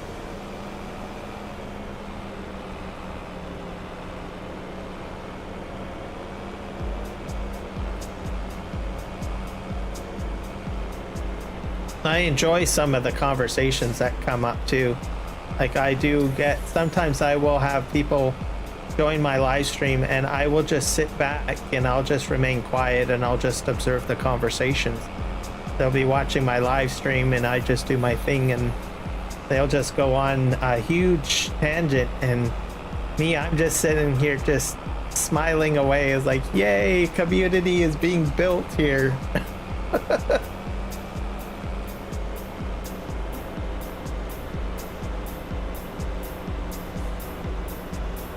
Backward workers head hunted my other transit system. What do you mean you had to headhunt another transit system? Oh, are you meaning you have to steal people from a competitor transit system? The one actual consideration was the one in Melbourne, Australia.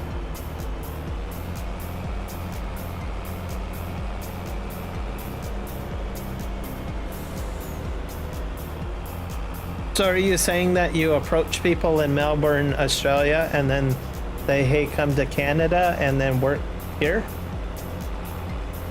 I'm just trying to understand.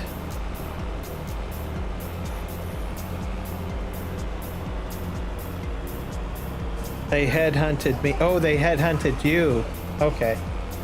No, I've heard of that happen. I've heard of people do that. They'll, like from other countries, though, like, well, we heard so-and-so knows this and this and this.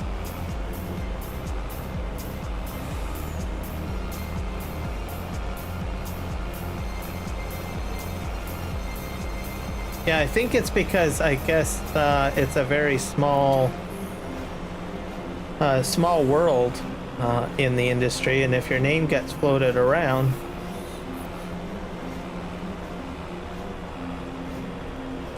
other jobs and other systems.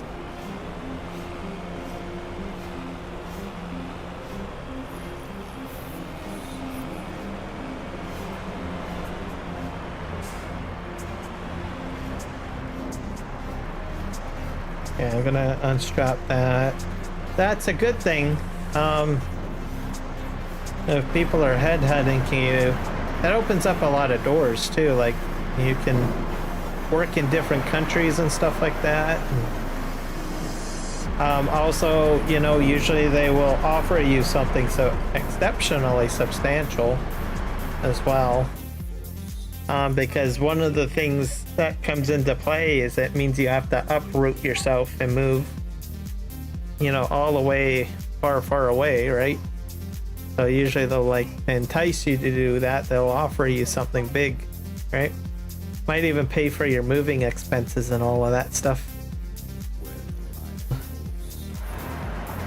And it also says something about who you are as a person at that point. If they're headhunting you. Too many snakes and spiders in Australia. Yeah, that's true. And don't forget like sharks and nasty kangaroos that might want to kick you maybe. I don't know.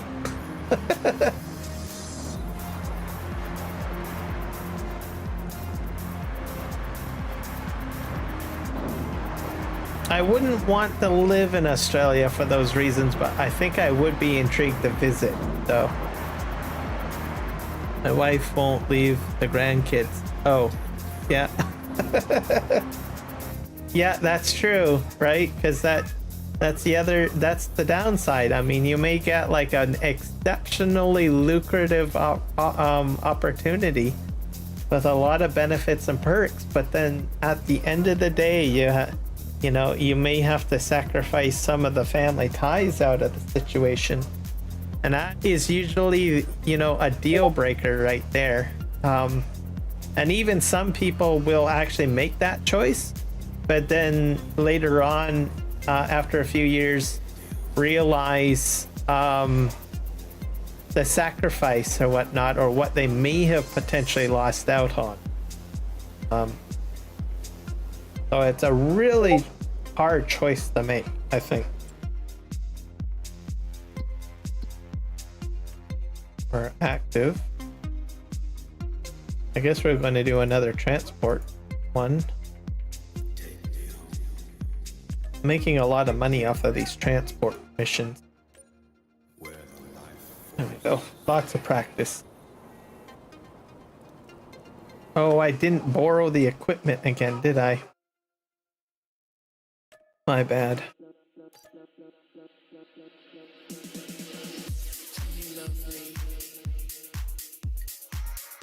All right. Have a good one, Johnny. Thanks for stopping in. We'll see you in the next one.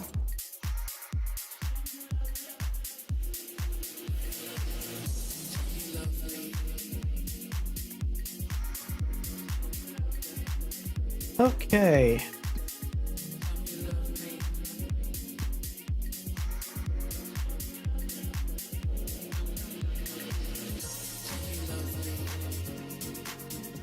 I'm gonna check something because I was actually downloading another game.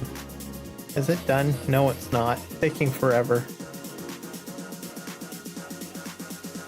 I'm trying to install Ark Survivor. I was gonna do some dinosaur taming, but I think I'm like 49.4 gigabytes out of 72.1 gigabytes. So it's getting there. I'm downloading while I'm streaming. Can you guys believe that? Oh, I am in just a nice thing. Yeah. On Twitch, that's older. Yeah, I didn't even realize I was still downloading. I wonder if I'm getting buffered. Yeah. Because I don't usually download anything whenever I'm live streaming. Just sort of restrict my internet usage. Go over here and see if there's any yelling and screaming out of YouTube. Nope. Everything is A-okay. It's fine. Oh. YouTube is not yelling at me saying I don't have enough bandwidth. And OBS is fine. Totally forgot that I was downloading Ark. Oh. In case anyone doesn't know what Ark is, it's Ark Survival or Evolved, not the new one. There's a newer one called Descendant or Ascendant or whatever. Not that one. It's the original Ark that first came out like a long time ago. I was going to try live streaming that right now, but I was like, well, in this time slot of live streaming, and then I didn't realize that it was going to take a while to download. So, and then I forgot to shut the download down, but it's still running. So, go figure.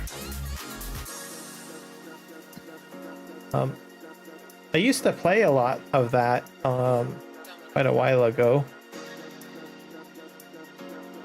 Let's do a transport contract again. Hit borrow items. And basically you tame dinosaurs on an island and build bases, which is fun.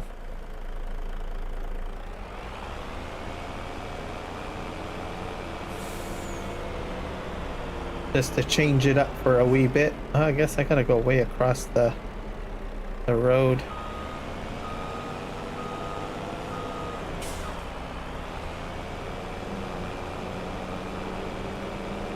But that game, I was amazed with what they put into Ark. Like, I played it in the alpha, like I bought it in alpha, and this was like years ago because it's a fairly old game.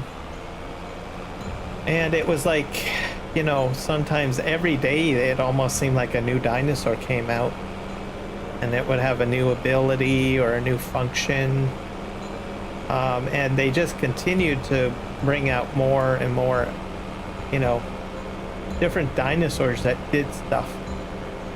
And I think that's what really sold the game to a lot of people back in the day. And now I think it's what Ark Ascendant, I think, is the new name for it. I don't have that one, but I think it's a remaster of the original Ark Survival, if I'm not mistaken. Someone can correct me on that if I'm wrong. But it's to improve the graphics and everything like that. I thought they would come out with an Ark 2, but they never did come out with an Ark 2. I think they're still working on an Ark 2.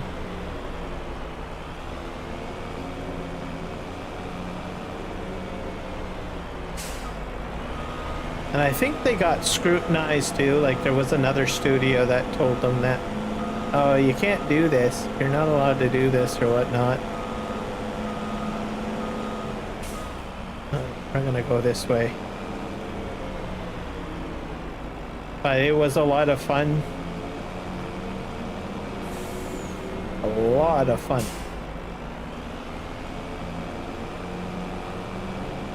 And I just basically chopped down a lot of trees and did like material gathering and everything like that. As long as, you know, I could get myself the good dinosaurs that I needed, and I would be just out there just building stuff. This is a hoot. I did some breeding as well. It can get exceptionally complicated. I can't even remember how to do half of the stuff that I did in it. I'm pretty sure it would come back to me, like kind of stopping playing one game for a while and then you forget how to play it.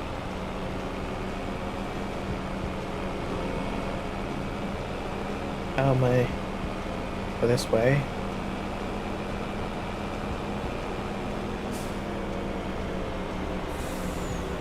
I'll go across here.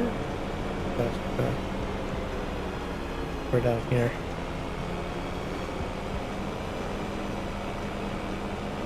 And sometimes you gotta be really crafty too. Like some of the, like, you have to build like cages to like capture creatures and stuff like that. I mean,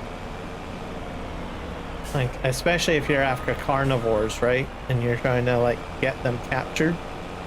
So your best bet is to try to like build some sort of cage and trap the bloody thing in the cage and then shoot it to knock it out. I was like, sort of have to do that if you don't have other players playing with you or whatever. All right, let's jump in here. Ah, the 3 Jamies came in. Thank you for the raid. So, yeah, lots of hours in Ark. I'm probably in about 1,000 to 2,000 hours on Ark, maybe more.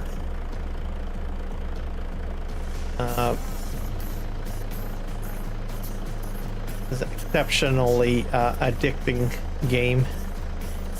Oops. And Michael is back. I'm here. I was thrown here. Oh boy. Welcome in. Hopefully you had a soft landing. Not too of a serious smashing landing. Yeah, let's grab that. That didn't quite work out. I'm gonna pick up 2. Sounds like Uno. Pick up 2.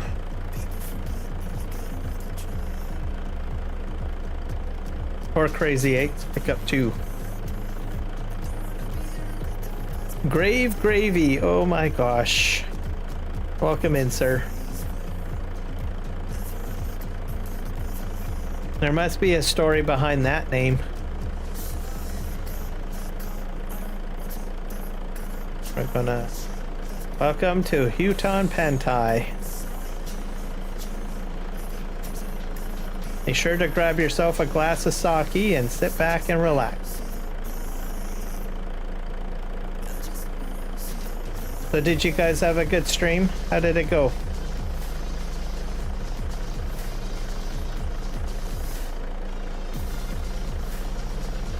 Yeah, go down here.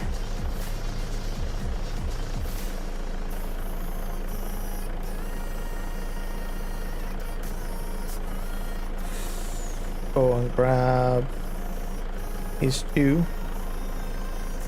It's been a fairly good stream for me. I've had some interesting conversations, but not too bad.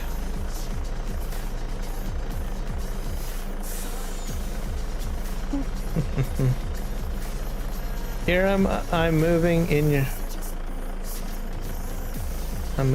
your bedroom. Michael, get out of my bedroom. You're not allowed in there. Get out.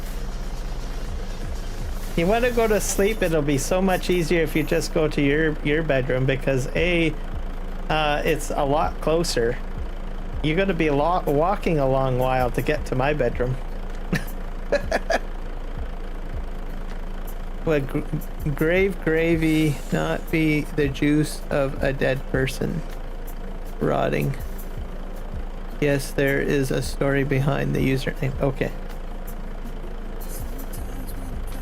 I've never heard of grave gravy. Oh, grave gravy. Actually, Joanne, you're probably correct on that one.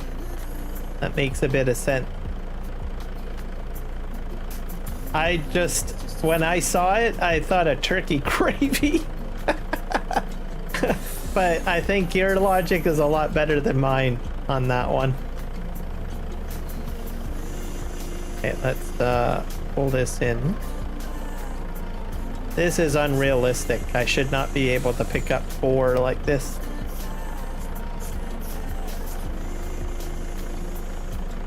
I'm gonna just drop that in there.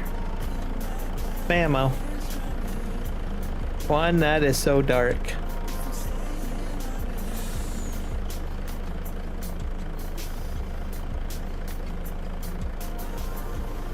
So I guess the question on that is Juan somewhat on the marker on that analysis of the name? There you go. We're gonna grab 2 this time. Pick up 2.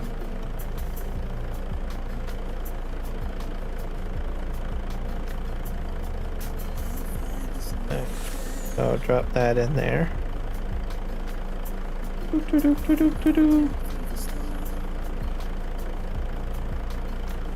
Juan has something to do with it? Yes? Okay.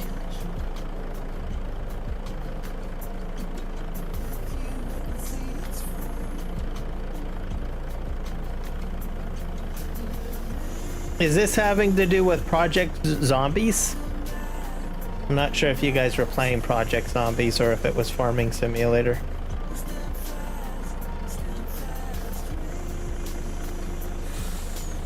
As I know, there are zombies in there. Obviously by the name, of course. Okay, let's go put this in here. Got you in there.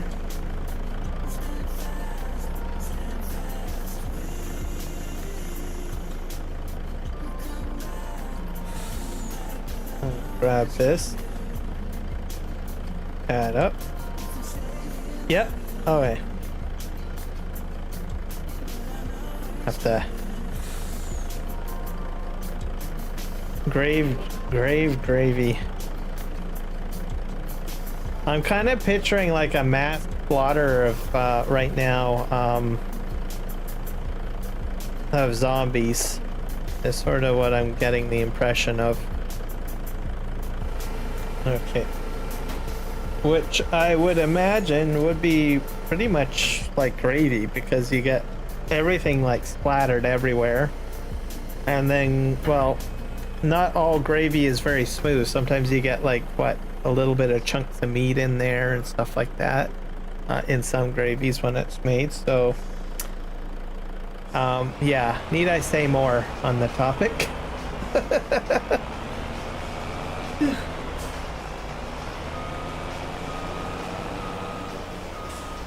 So I will come to the conclusion that you're probably really good at playing Project Zomboid, if I'm not mistaken, based on the name. Is that a safe conclusion?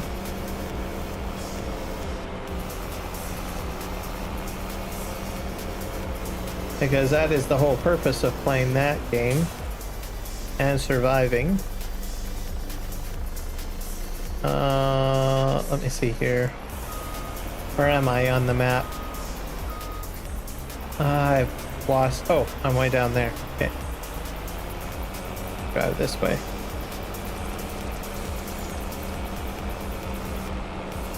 There we go. This is my second account. The first name was just Grave, and Juan called me Gravy instead of Grave, so I made it in my name username that it used to play Call of Duty Zombies. Okay, that's fair enough. Yeah, I probably could have. I would have made the same mistake too.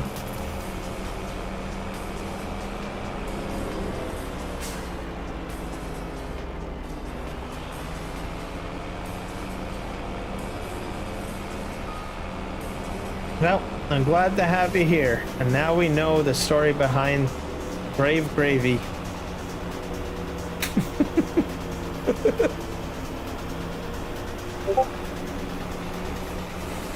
And we're gonna go down here. I'm gonna unload.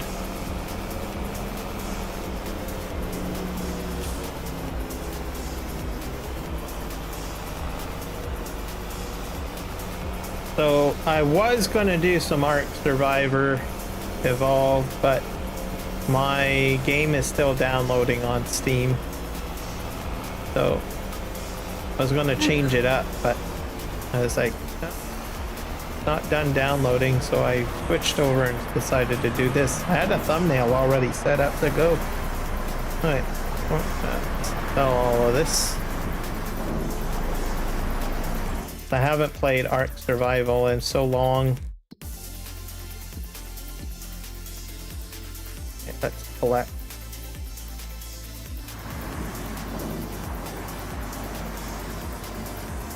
I'm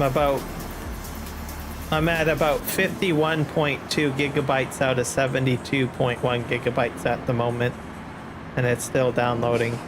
And the installation is about 57%. So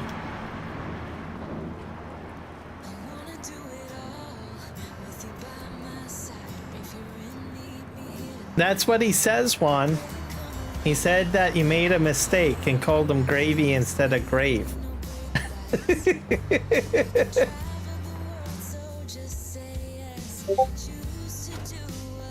But that was not my first guess. I went down a whole different line of guessing, of thinking that Gravy is like an epic Project Zomboid, a zombie. What is the game that you play? The zombie one? Player. And that's the kind of the guessing approach that I had taken, but I was completely off. Sometimes it's not as that crazy. Sometimes it's much simpler. Okay, that's done. I got another wood transport one to do.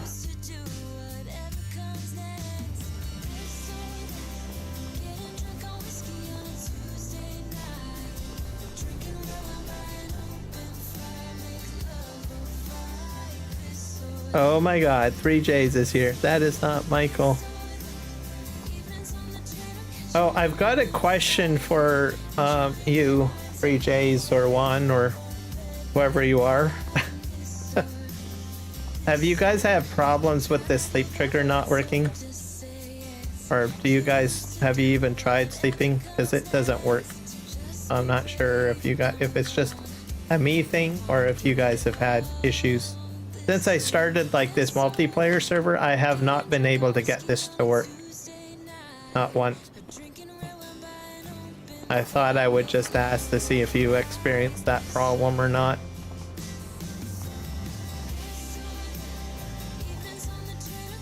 I'm gonna go ahead and borrow items. I have a feeling to fix that I'm gonna have to build my own house, I think.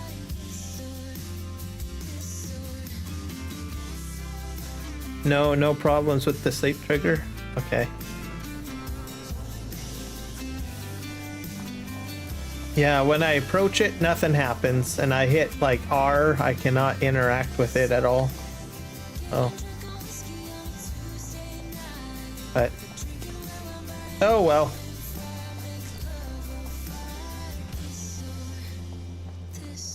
What I might end up doing is I might like build a small house, or whenever I get enough revenue, I might put down a small house, something of that nature down, and maybe that will work. So I've rebooted my server, I've restarted and all of this stuff, but it's just glitched. I literally think I would have to quit the game, like delete the entire game, save game, and start from scratch. So, but I'm not wanting to do that. I'm gonna just probably build my own sleep trigger later. And you've never had a problem either? Okay. All right, I'm gonna chalk it up as probably like some sort of corruption in the save game. Oh. And what I'll probably end up doing is I'll just put down like another house or something down the road when I get more money, I guess. Okay. Okay, where am I headed? Oh, I'm heading back to where I was before. Here.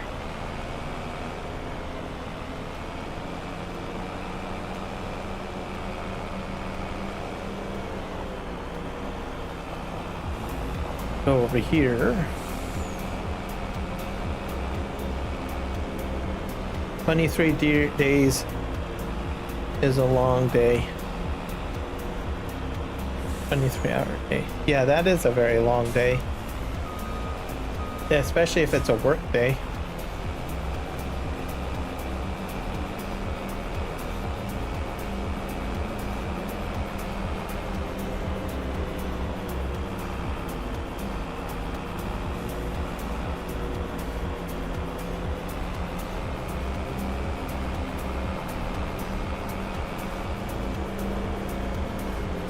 I don't believe you, Michael. You have lied to me way too much.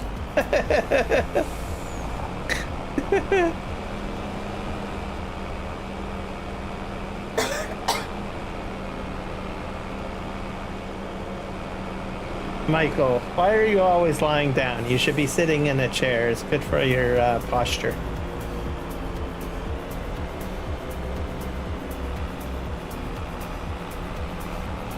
We're gonna go ahead and get more logs.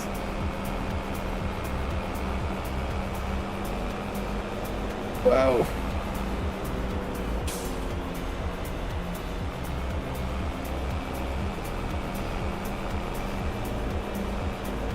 See my other comment for quick fix.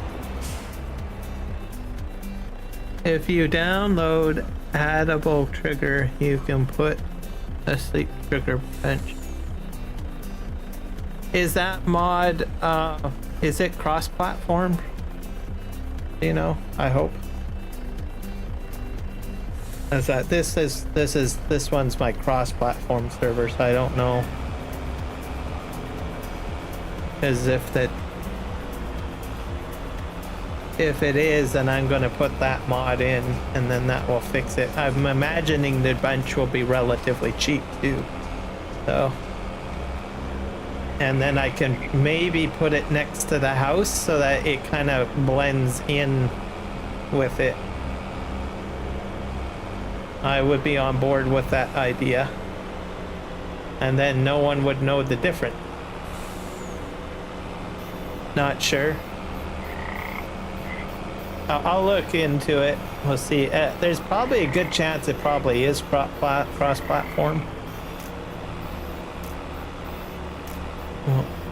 We'll find out.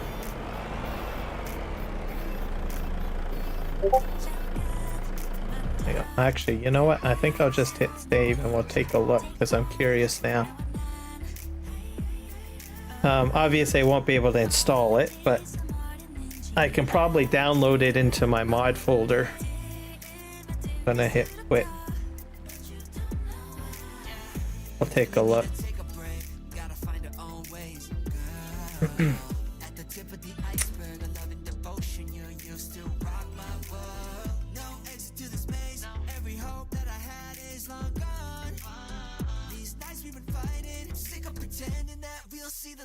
Okay, let's go to downloadable content.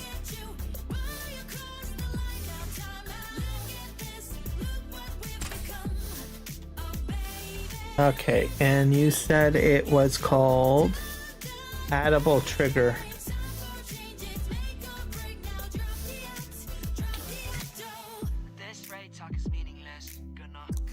Just type in Addable. Oh, there we go. It is.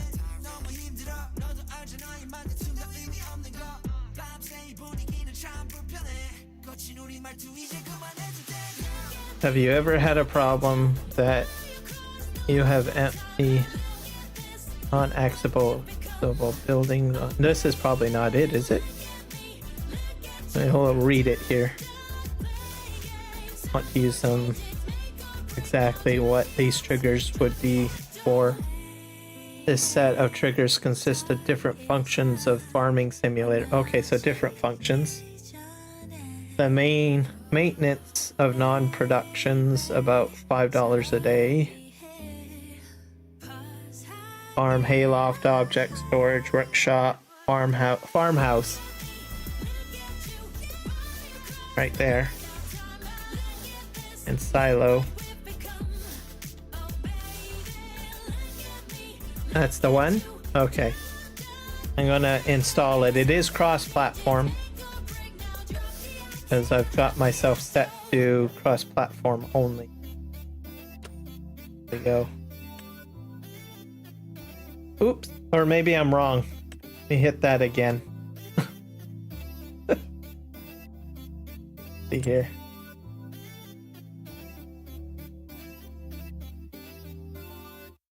No, it's not. It's not. Wait. Hold on. Show all mods. Or is it still downloading? Probably still down. Refresh.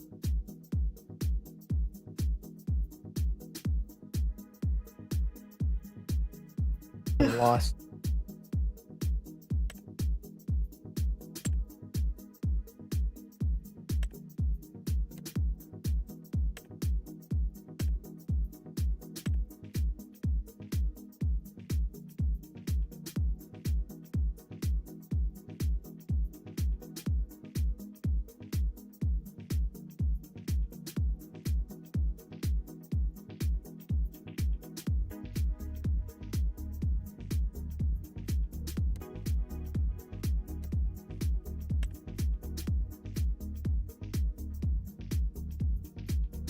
Nope, this should be it.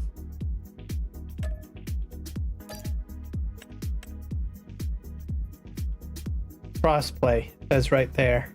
That's what I'm looking for. That's what I should have looked at. Okay, I can hit install.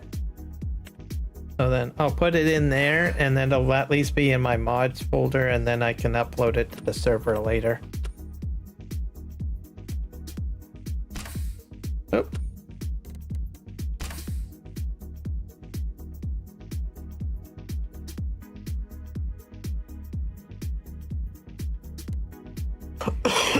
They're hard to find. Okay. So it might take me a while to find it.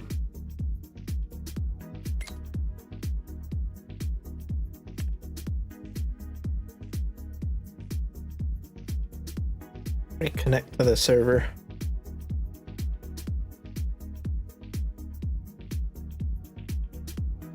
I'll probably put it in tomorrow. I'll put it on the server, then that should fix it. Especially I like the fact that you said it's a bench, so that will kind of move, you know, align in nicely with the house, instead of being like a really crazy large structure, and it would be close to the house anyway, so it makes it a little bit more natural looking too. So the only thing that people would probably notice is because there's 2 sleep triggers showing up, but it's not like everyone goes up to like a doorway all the time, right?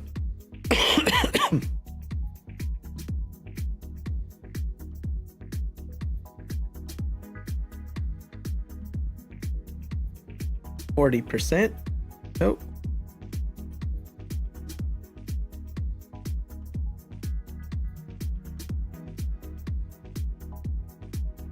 And then I can put that in, and then I'll be able to sleep trigger, which means that I can skip through winter and start actually doing other stuff if I want to then.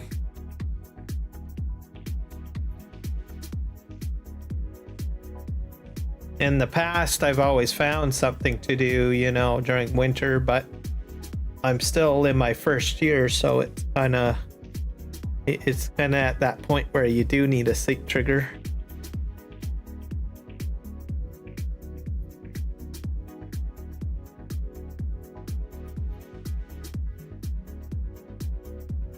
Okay, well then that works out great then.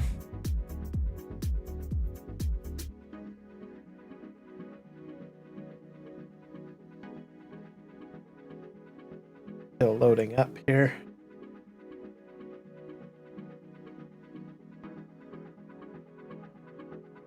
So tomorrow I probably will play some Ark Survivor tomorrow for my live stream.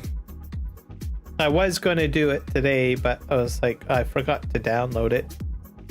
See you all later. It's 12:22 a.m. for you. Oh, you're on the East Coast. Fair enough. Thank you for stopping in, Grave Gravy. Hopefully we'll see you again next time and have a good rest.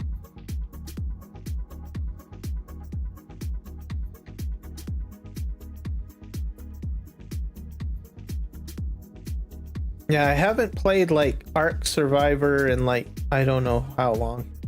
But I used to play it a lot. And then today I had a bit of a hankering to, I don't know, install it again and play. Just for a change up of things. Another thing I thought about doing was going back to Hogwarts again, because I still got more to do in Hogwarts. And then I'm taking a bit of a break from World of Warcraft because the fell cycle thing has frustrated me a little bit. There's so much stuff to do to get that thing. I was like, nope, I'm gonna just not go into that game or else I'll blow my mind.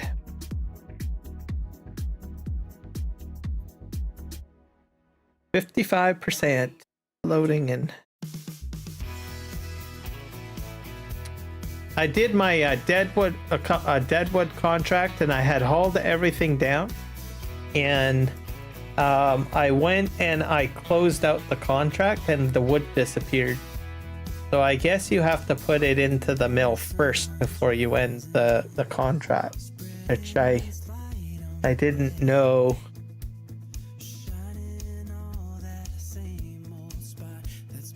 But my little mill is completely full at the moment.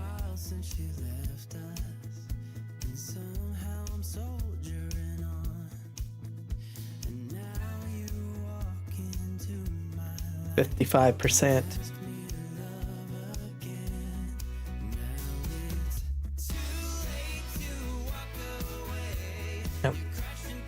And then I'm gonna keep my holiday theme till probably New Year's, and then I'm probably gonna remove the holiday theme.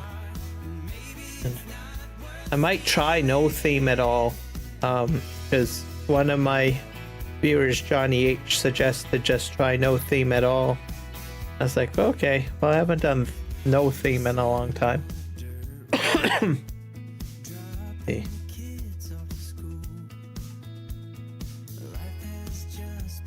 Loading map 55%.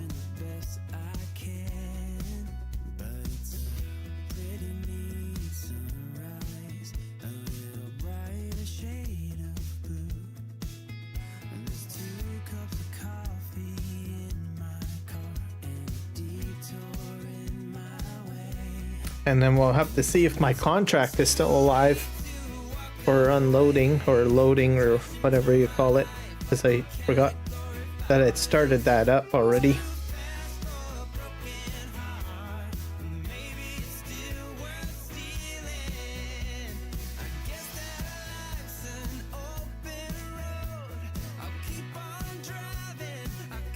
So how does your guys' stream go?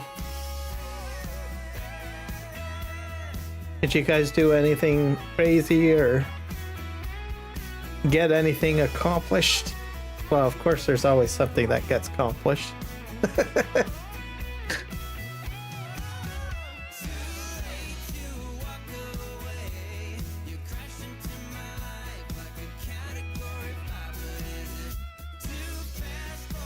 Yeah, I think I might give that a whirl.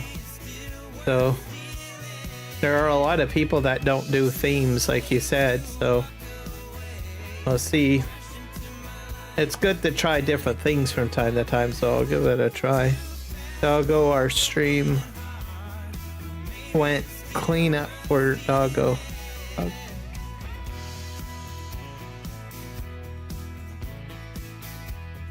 Oh, you had to clean things up? Yeah. What did he do? Or what happened?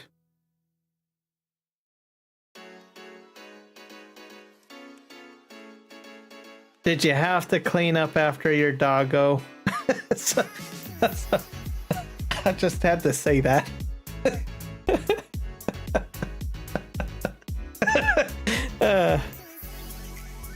The problem with open multiplayer can be a bit of a babysitting thing. Yeah, I can understand that. Actually, I don't know. I haven't really had many people jump in yet, so we'll see. But I can imagine. I've been on multiplayer servers before, and I've seen disasters strike. So I can only imagine. Poor doggo.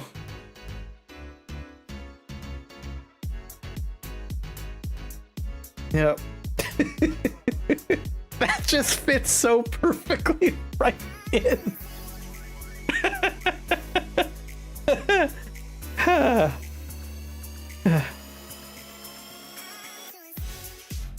When I see the name, I think of like a little puppy dog, pretty much. And you have to go around and clean up on them. Oh my god. Sorry, doggo. Hopefully, you know, if you're listening to this live stream. Sorry, not sorry.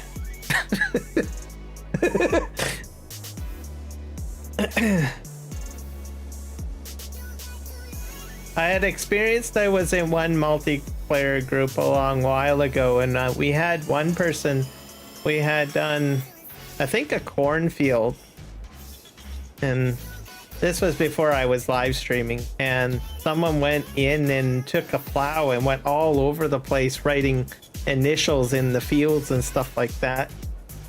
That was just crazy. It had actually upset quite a few people in our community for that. But yeah, it can get pretty bad, what some people can do.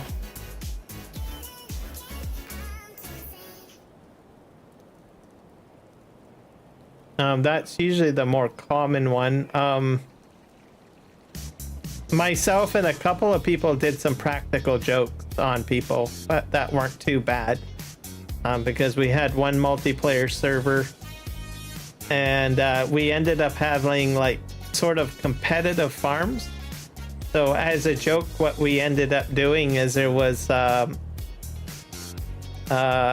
set of buildings on a farm. So we super strength and lifted up all the tractor and equipment and put it on the roof of the barn. Literally, all the tractors were up in the air. We had all the implements up in the air on top of like houses and rooftops around the farm. So just as a practical joke for fun, nothing to be malicious or anything, just for a laugh, right? And he signed in. I can't remember who it was, but they signed in and they couldn't find their equipment, and they were looking everywhere. I don't know, for an hour or something, or I don't know, for about 5 minutes, and then they eventually looked up and they noticed that all their equipment was up on the roof. It was so hilarious.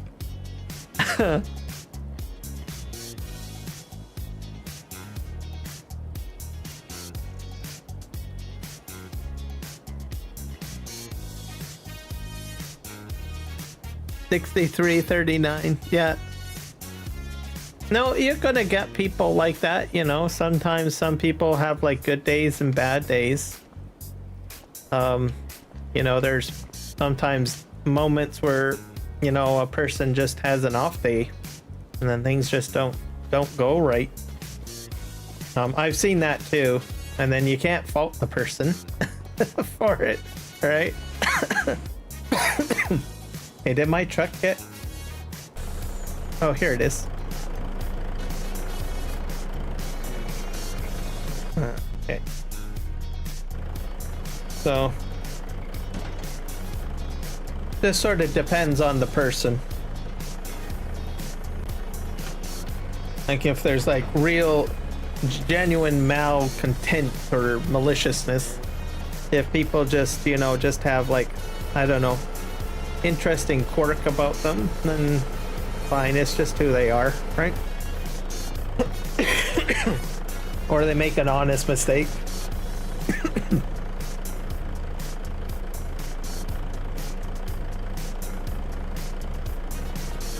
Okay, let's just grab that. Ooh, weight shifting, that's pretty heavy.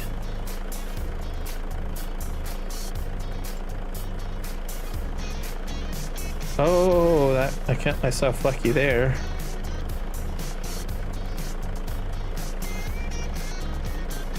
Not sure if this is going to go in properly. I'm going to have to fix that one log. Oh god. No. There we go.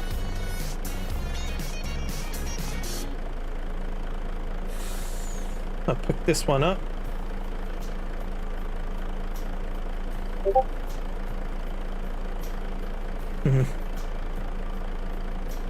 Was there a lot of people live streaming when you redirected to me? I'm not sure if they're... I'm gonna have to set up a redirect pretty soon. Not sure if there's many people playing Farm Sim today. I'm pretty sure I'll find someone, I hope. I don't know. It's a little late.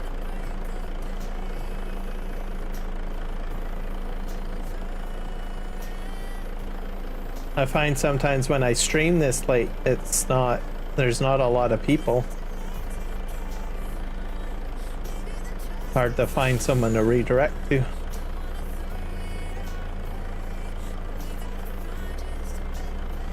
Grab that.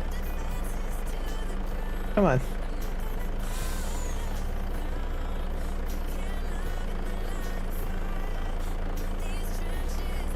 Turn that there. Plot that in there. It's 8 farm sims going. Or 3? Okay. And there's at least something that I can probably redirect to. That's a good number, because I know that the past few days it's been pretty slim pickings. And then I'm like, oh, okay. So sometimes what I have done, and I know that I think you do it too, if you can't find someone for Farming Simulator 25, you usually find someone for 22, or and then if you don't got anything, then you're you're stuck looking for whatever's left.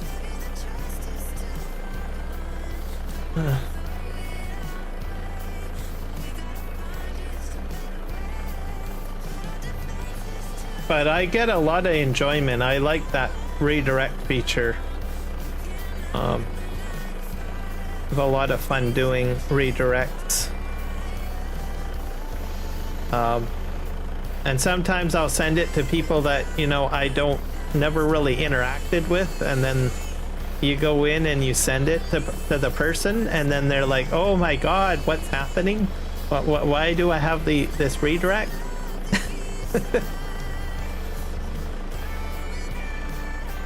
That just adds it fun, because it not many people use redirect. Not much. So I think even some new YouTube content creators are even shocked whenever they get like a redirect. They're like, what the heck is this?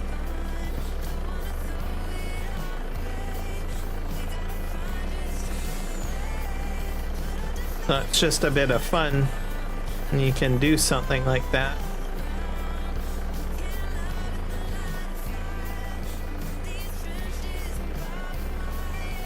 I need some light. I think it's a bit dark. There we go. That's better.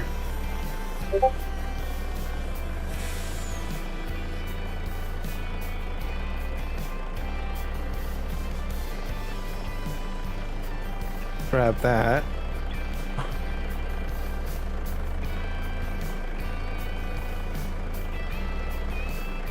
Throw that in there.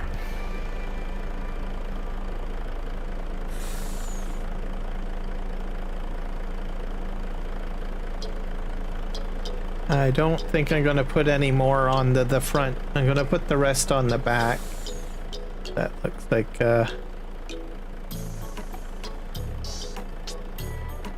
drag these forward. I might be able to fit a couple of more on the front. I don't know, but we'll start stacking the rear trailer.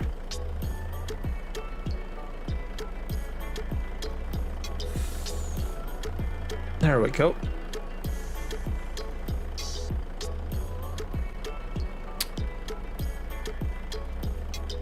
Ooble? Okay. I'm gonna probably set that up in a moment, because I have a feeling this is probably going to be my last on trap for the night. I've been live streaming. Yeah, it's 4 hours. Because I usually stream for about 4 hours and then I quit, so I'm into overtime already. My own biological clock knows when I need to stop. Isn't that amazing?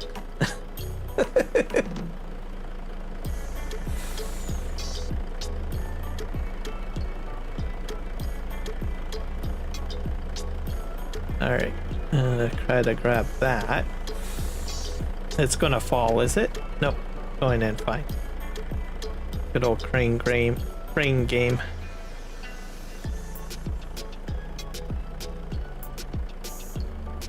There we go.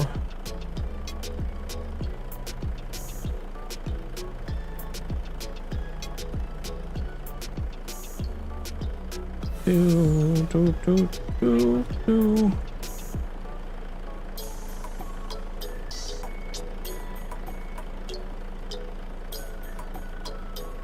So I think this logging truck, I mean, I'm using the rental. I honestly think I'm going to use this thing, honestly, when I start doing my own logging on this map, and maybe even on other maps. Like, I think there's a version of this on FS22, and I'll be honest, I never even bothered using this. Because I think I had thought, it's probably gonna, because the crane, I thought, well, it's not going to operate properly and I'm going to get frustrated and stuff like that. Or the trailer is going to flip over or something like that. So I had all these assumptions in FS22 basically, but since they introduced all of this in 25, it's sort of, well, you have no choice, right? Well, I guess you do have a choice, but anyways, I felt compelled to try out the equipment because it was part of borrowing it. So, and I'm actually pretty impressed with the truck and trailer. So I'm probably going to put it into my logging fleet.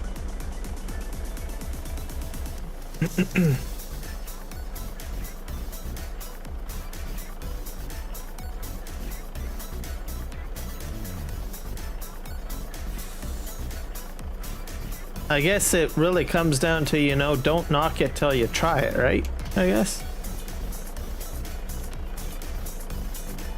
But yeah, I'm pretty impressed with this little truck setup. I enjoy it.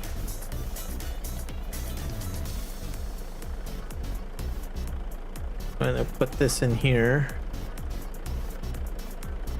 There we go.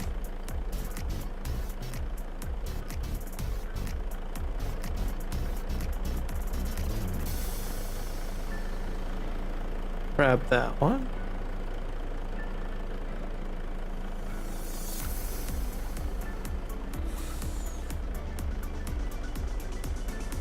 All right. And then I can hit X and then it just folds everything up. Pretty cool. Okay. Hit L. Strap everything down. Okay, that's strapped.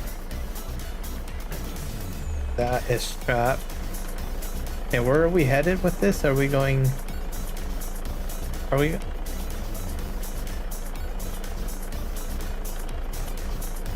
I'm not sure where I need to deliver this. I need to figure that out.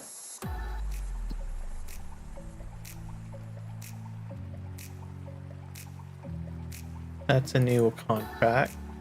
This we're going downtown. That's where we're going. Going downtown. Okay, how do I turn around? Turn around here. Yeah.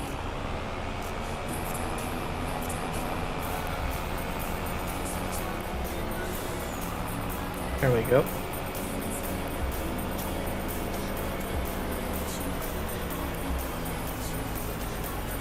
Michael, get out of my bed. Get out. Just saying. Sheesh. And when you leave, make sure you make it, okay?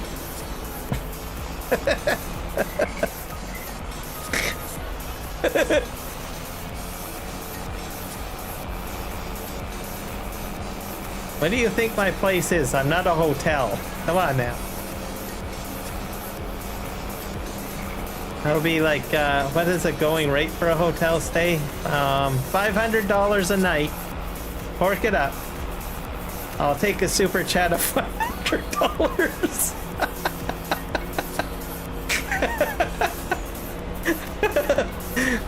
There we go. I just thought of that just now. I was like, wait, how is he gonna pay me? And it's like, oh right, you can pay me in a super chat. $500 super chat. I was like, wowzers.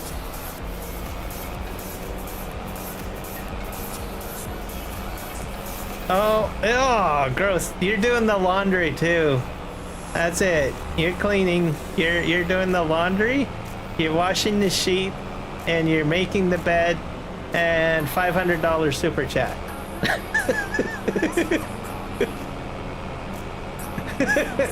There we go.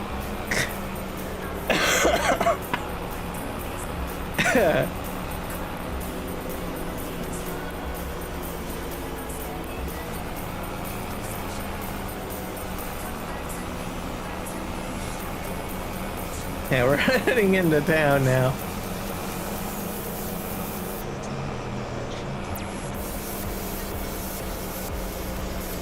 I bet you he eats his food in bed too. Yeah, you gotta vacuum as well.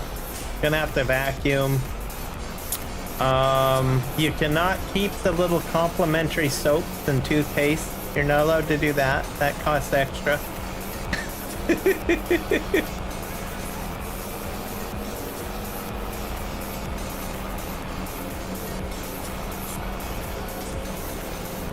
You're gonna get a $1,000 bill. Yeah, you're already up to 1,000 now, pretty much. Like, or 500. I think it's 500.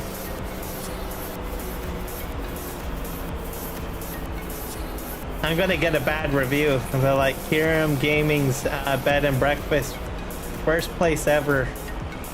Had to do the laundry, had to vacuum the floor, had to pay for the food, all of that stuff. And he didn't even leave a mint on the pillow.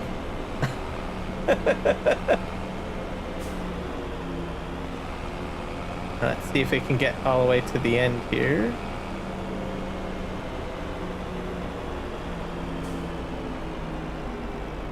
Turn down here. Or is it chocolate? Is it a mint or a chocolate on the pillow? I can't remember. I guess it could be either or. Chocolate or mint.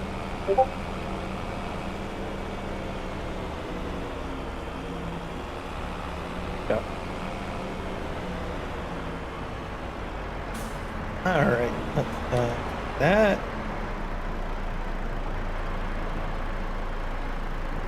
There we go.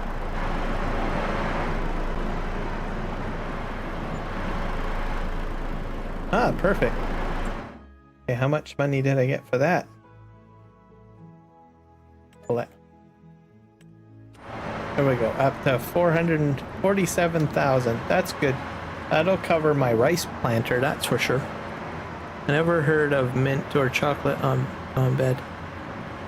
No, if you stay at if you stay at a hotel, they'll leave like a little mint or chocolate, something sweet on the pillow. So if there's 2 pillows, they'll put one on each pillow. So sometimes you'll get that.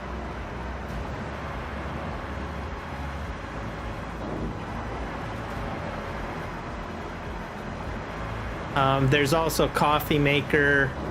There's usually a little snack and stuff. Sometimes. And it's all like complimentary or whatever, right? Okay. Jump over here.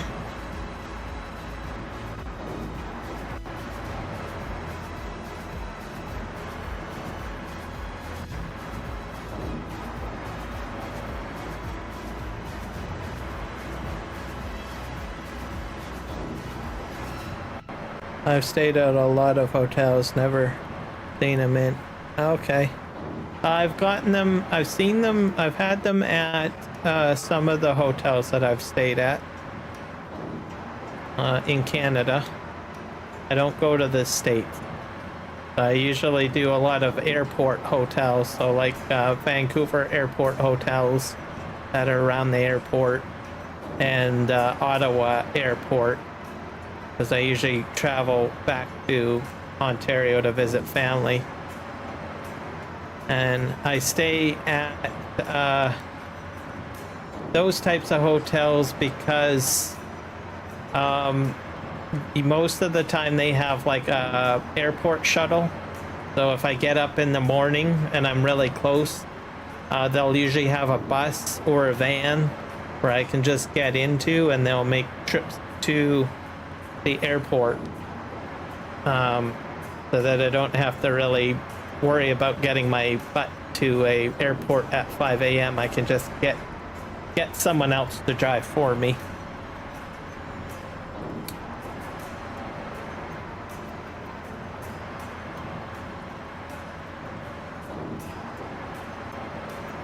See here.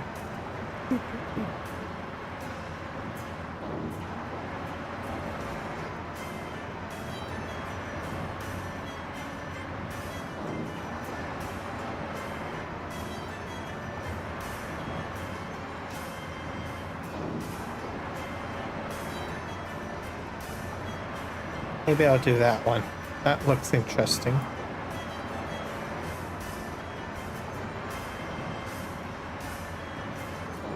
Do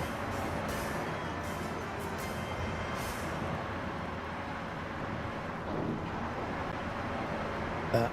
Okay.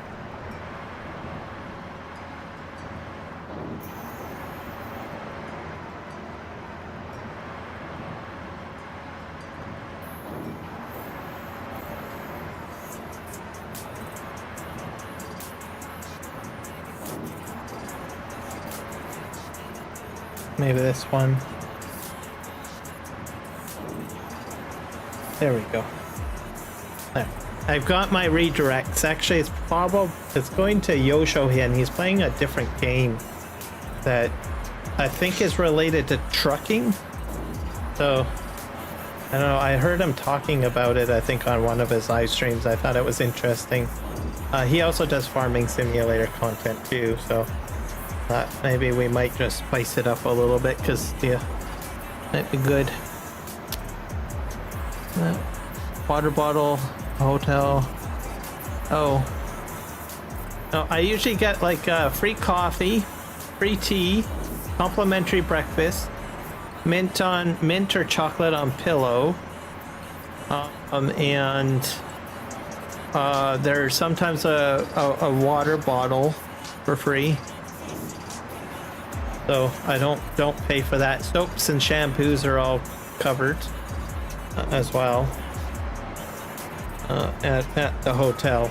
So I'm not sure if it's like that at all hotels across Canada. Maybe it might be just an airport hotel thing. I don't know, but anyways, you guys have a good night. I'm gonna just remember to like and subscribe and all that jazz. I'll probably be in Yoshohin's stream for a wee bit, because I'm kind of curious about this weird trucking game, because I don't think I've ever heard of it before. It's not ATS. I just see a picture of a truck on the thumbnail, so might be worth checking it in. Alright, so sending you guys to Yoshohin. Enjoy.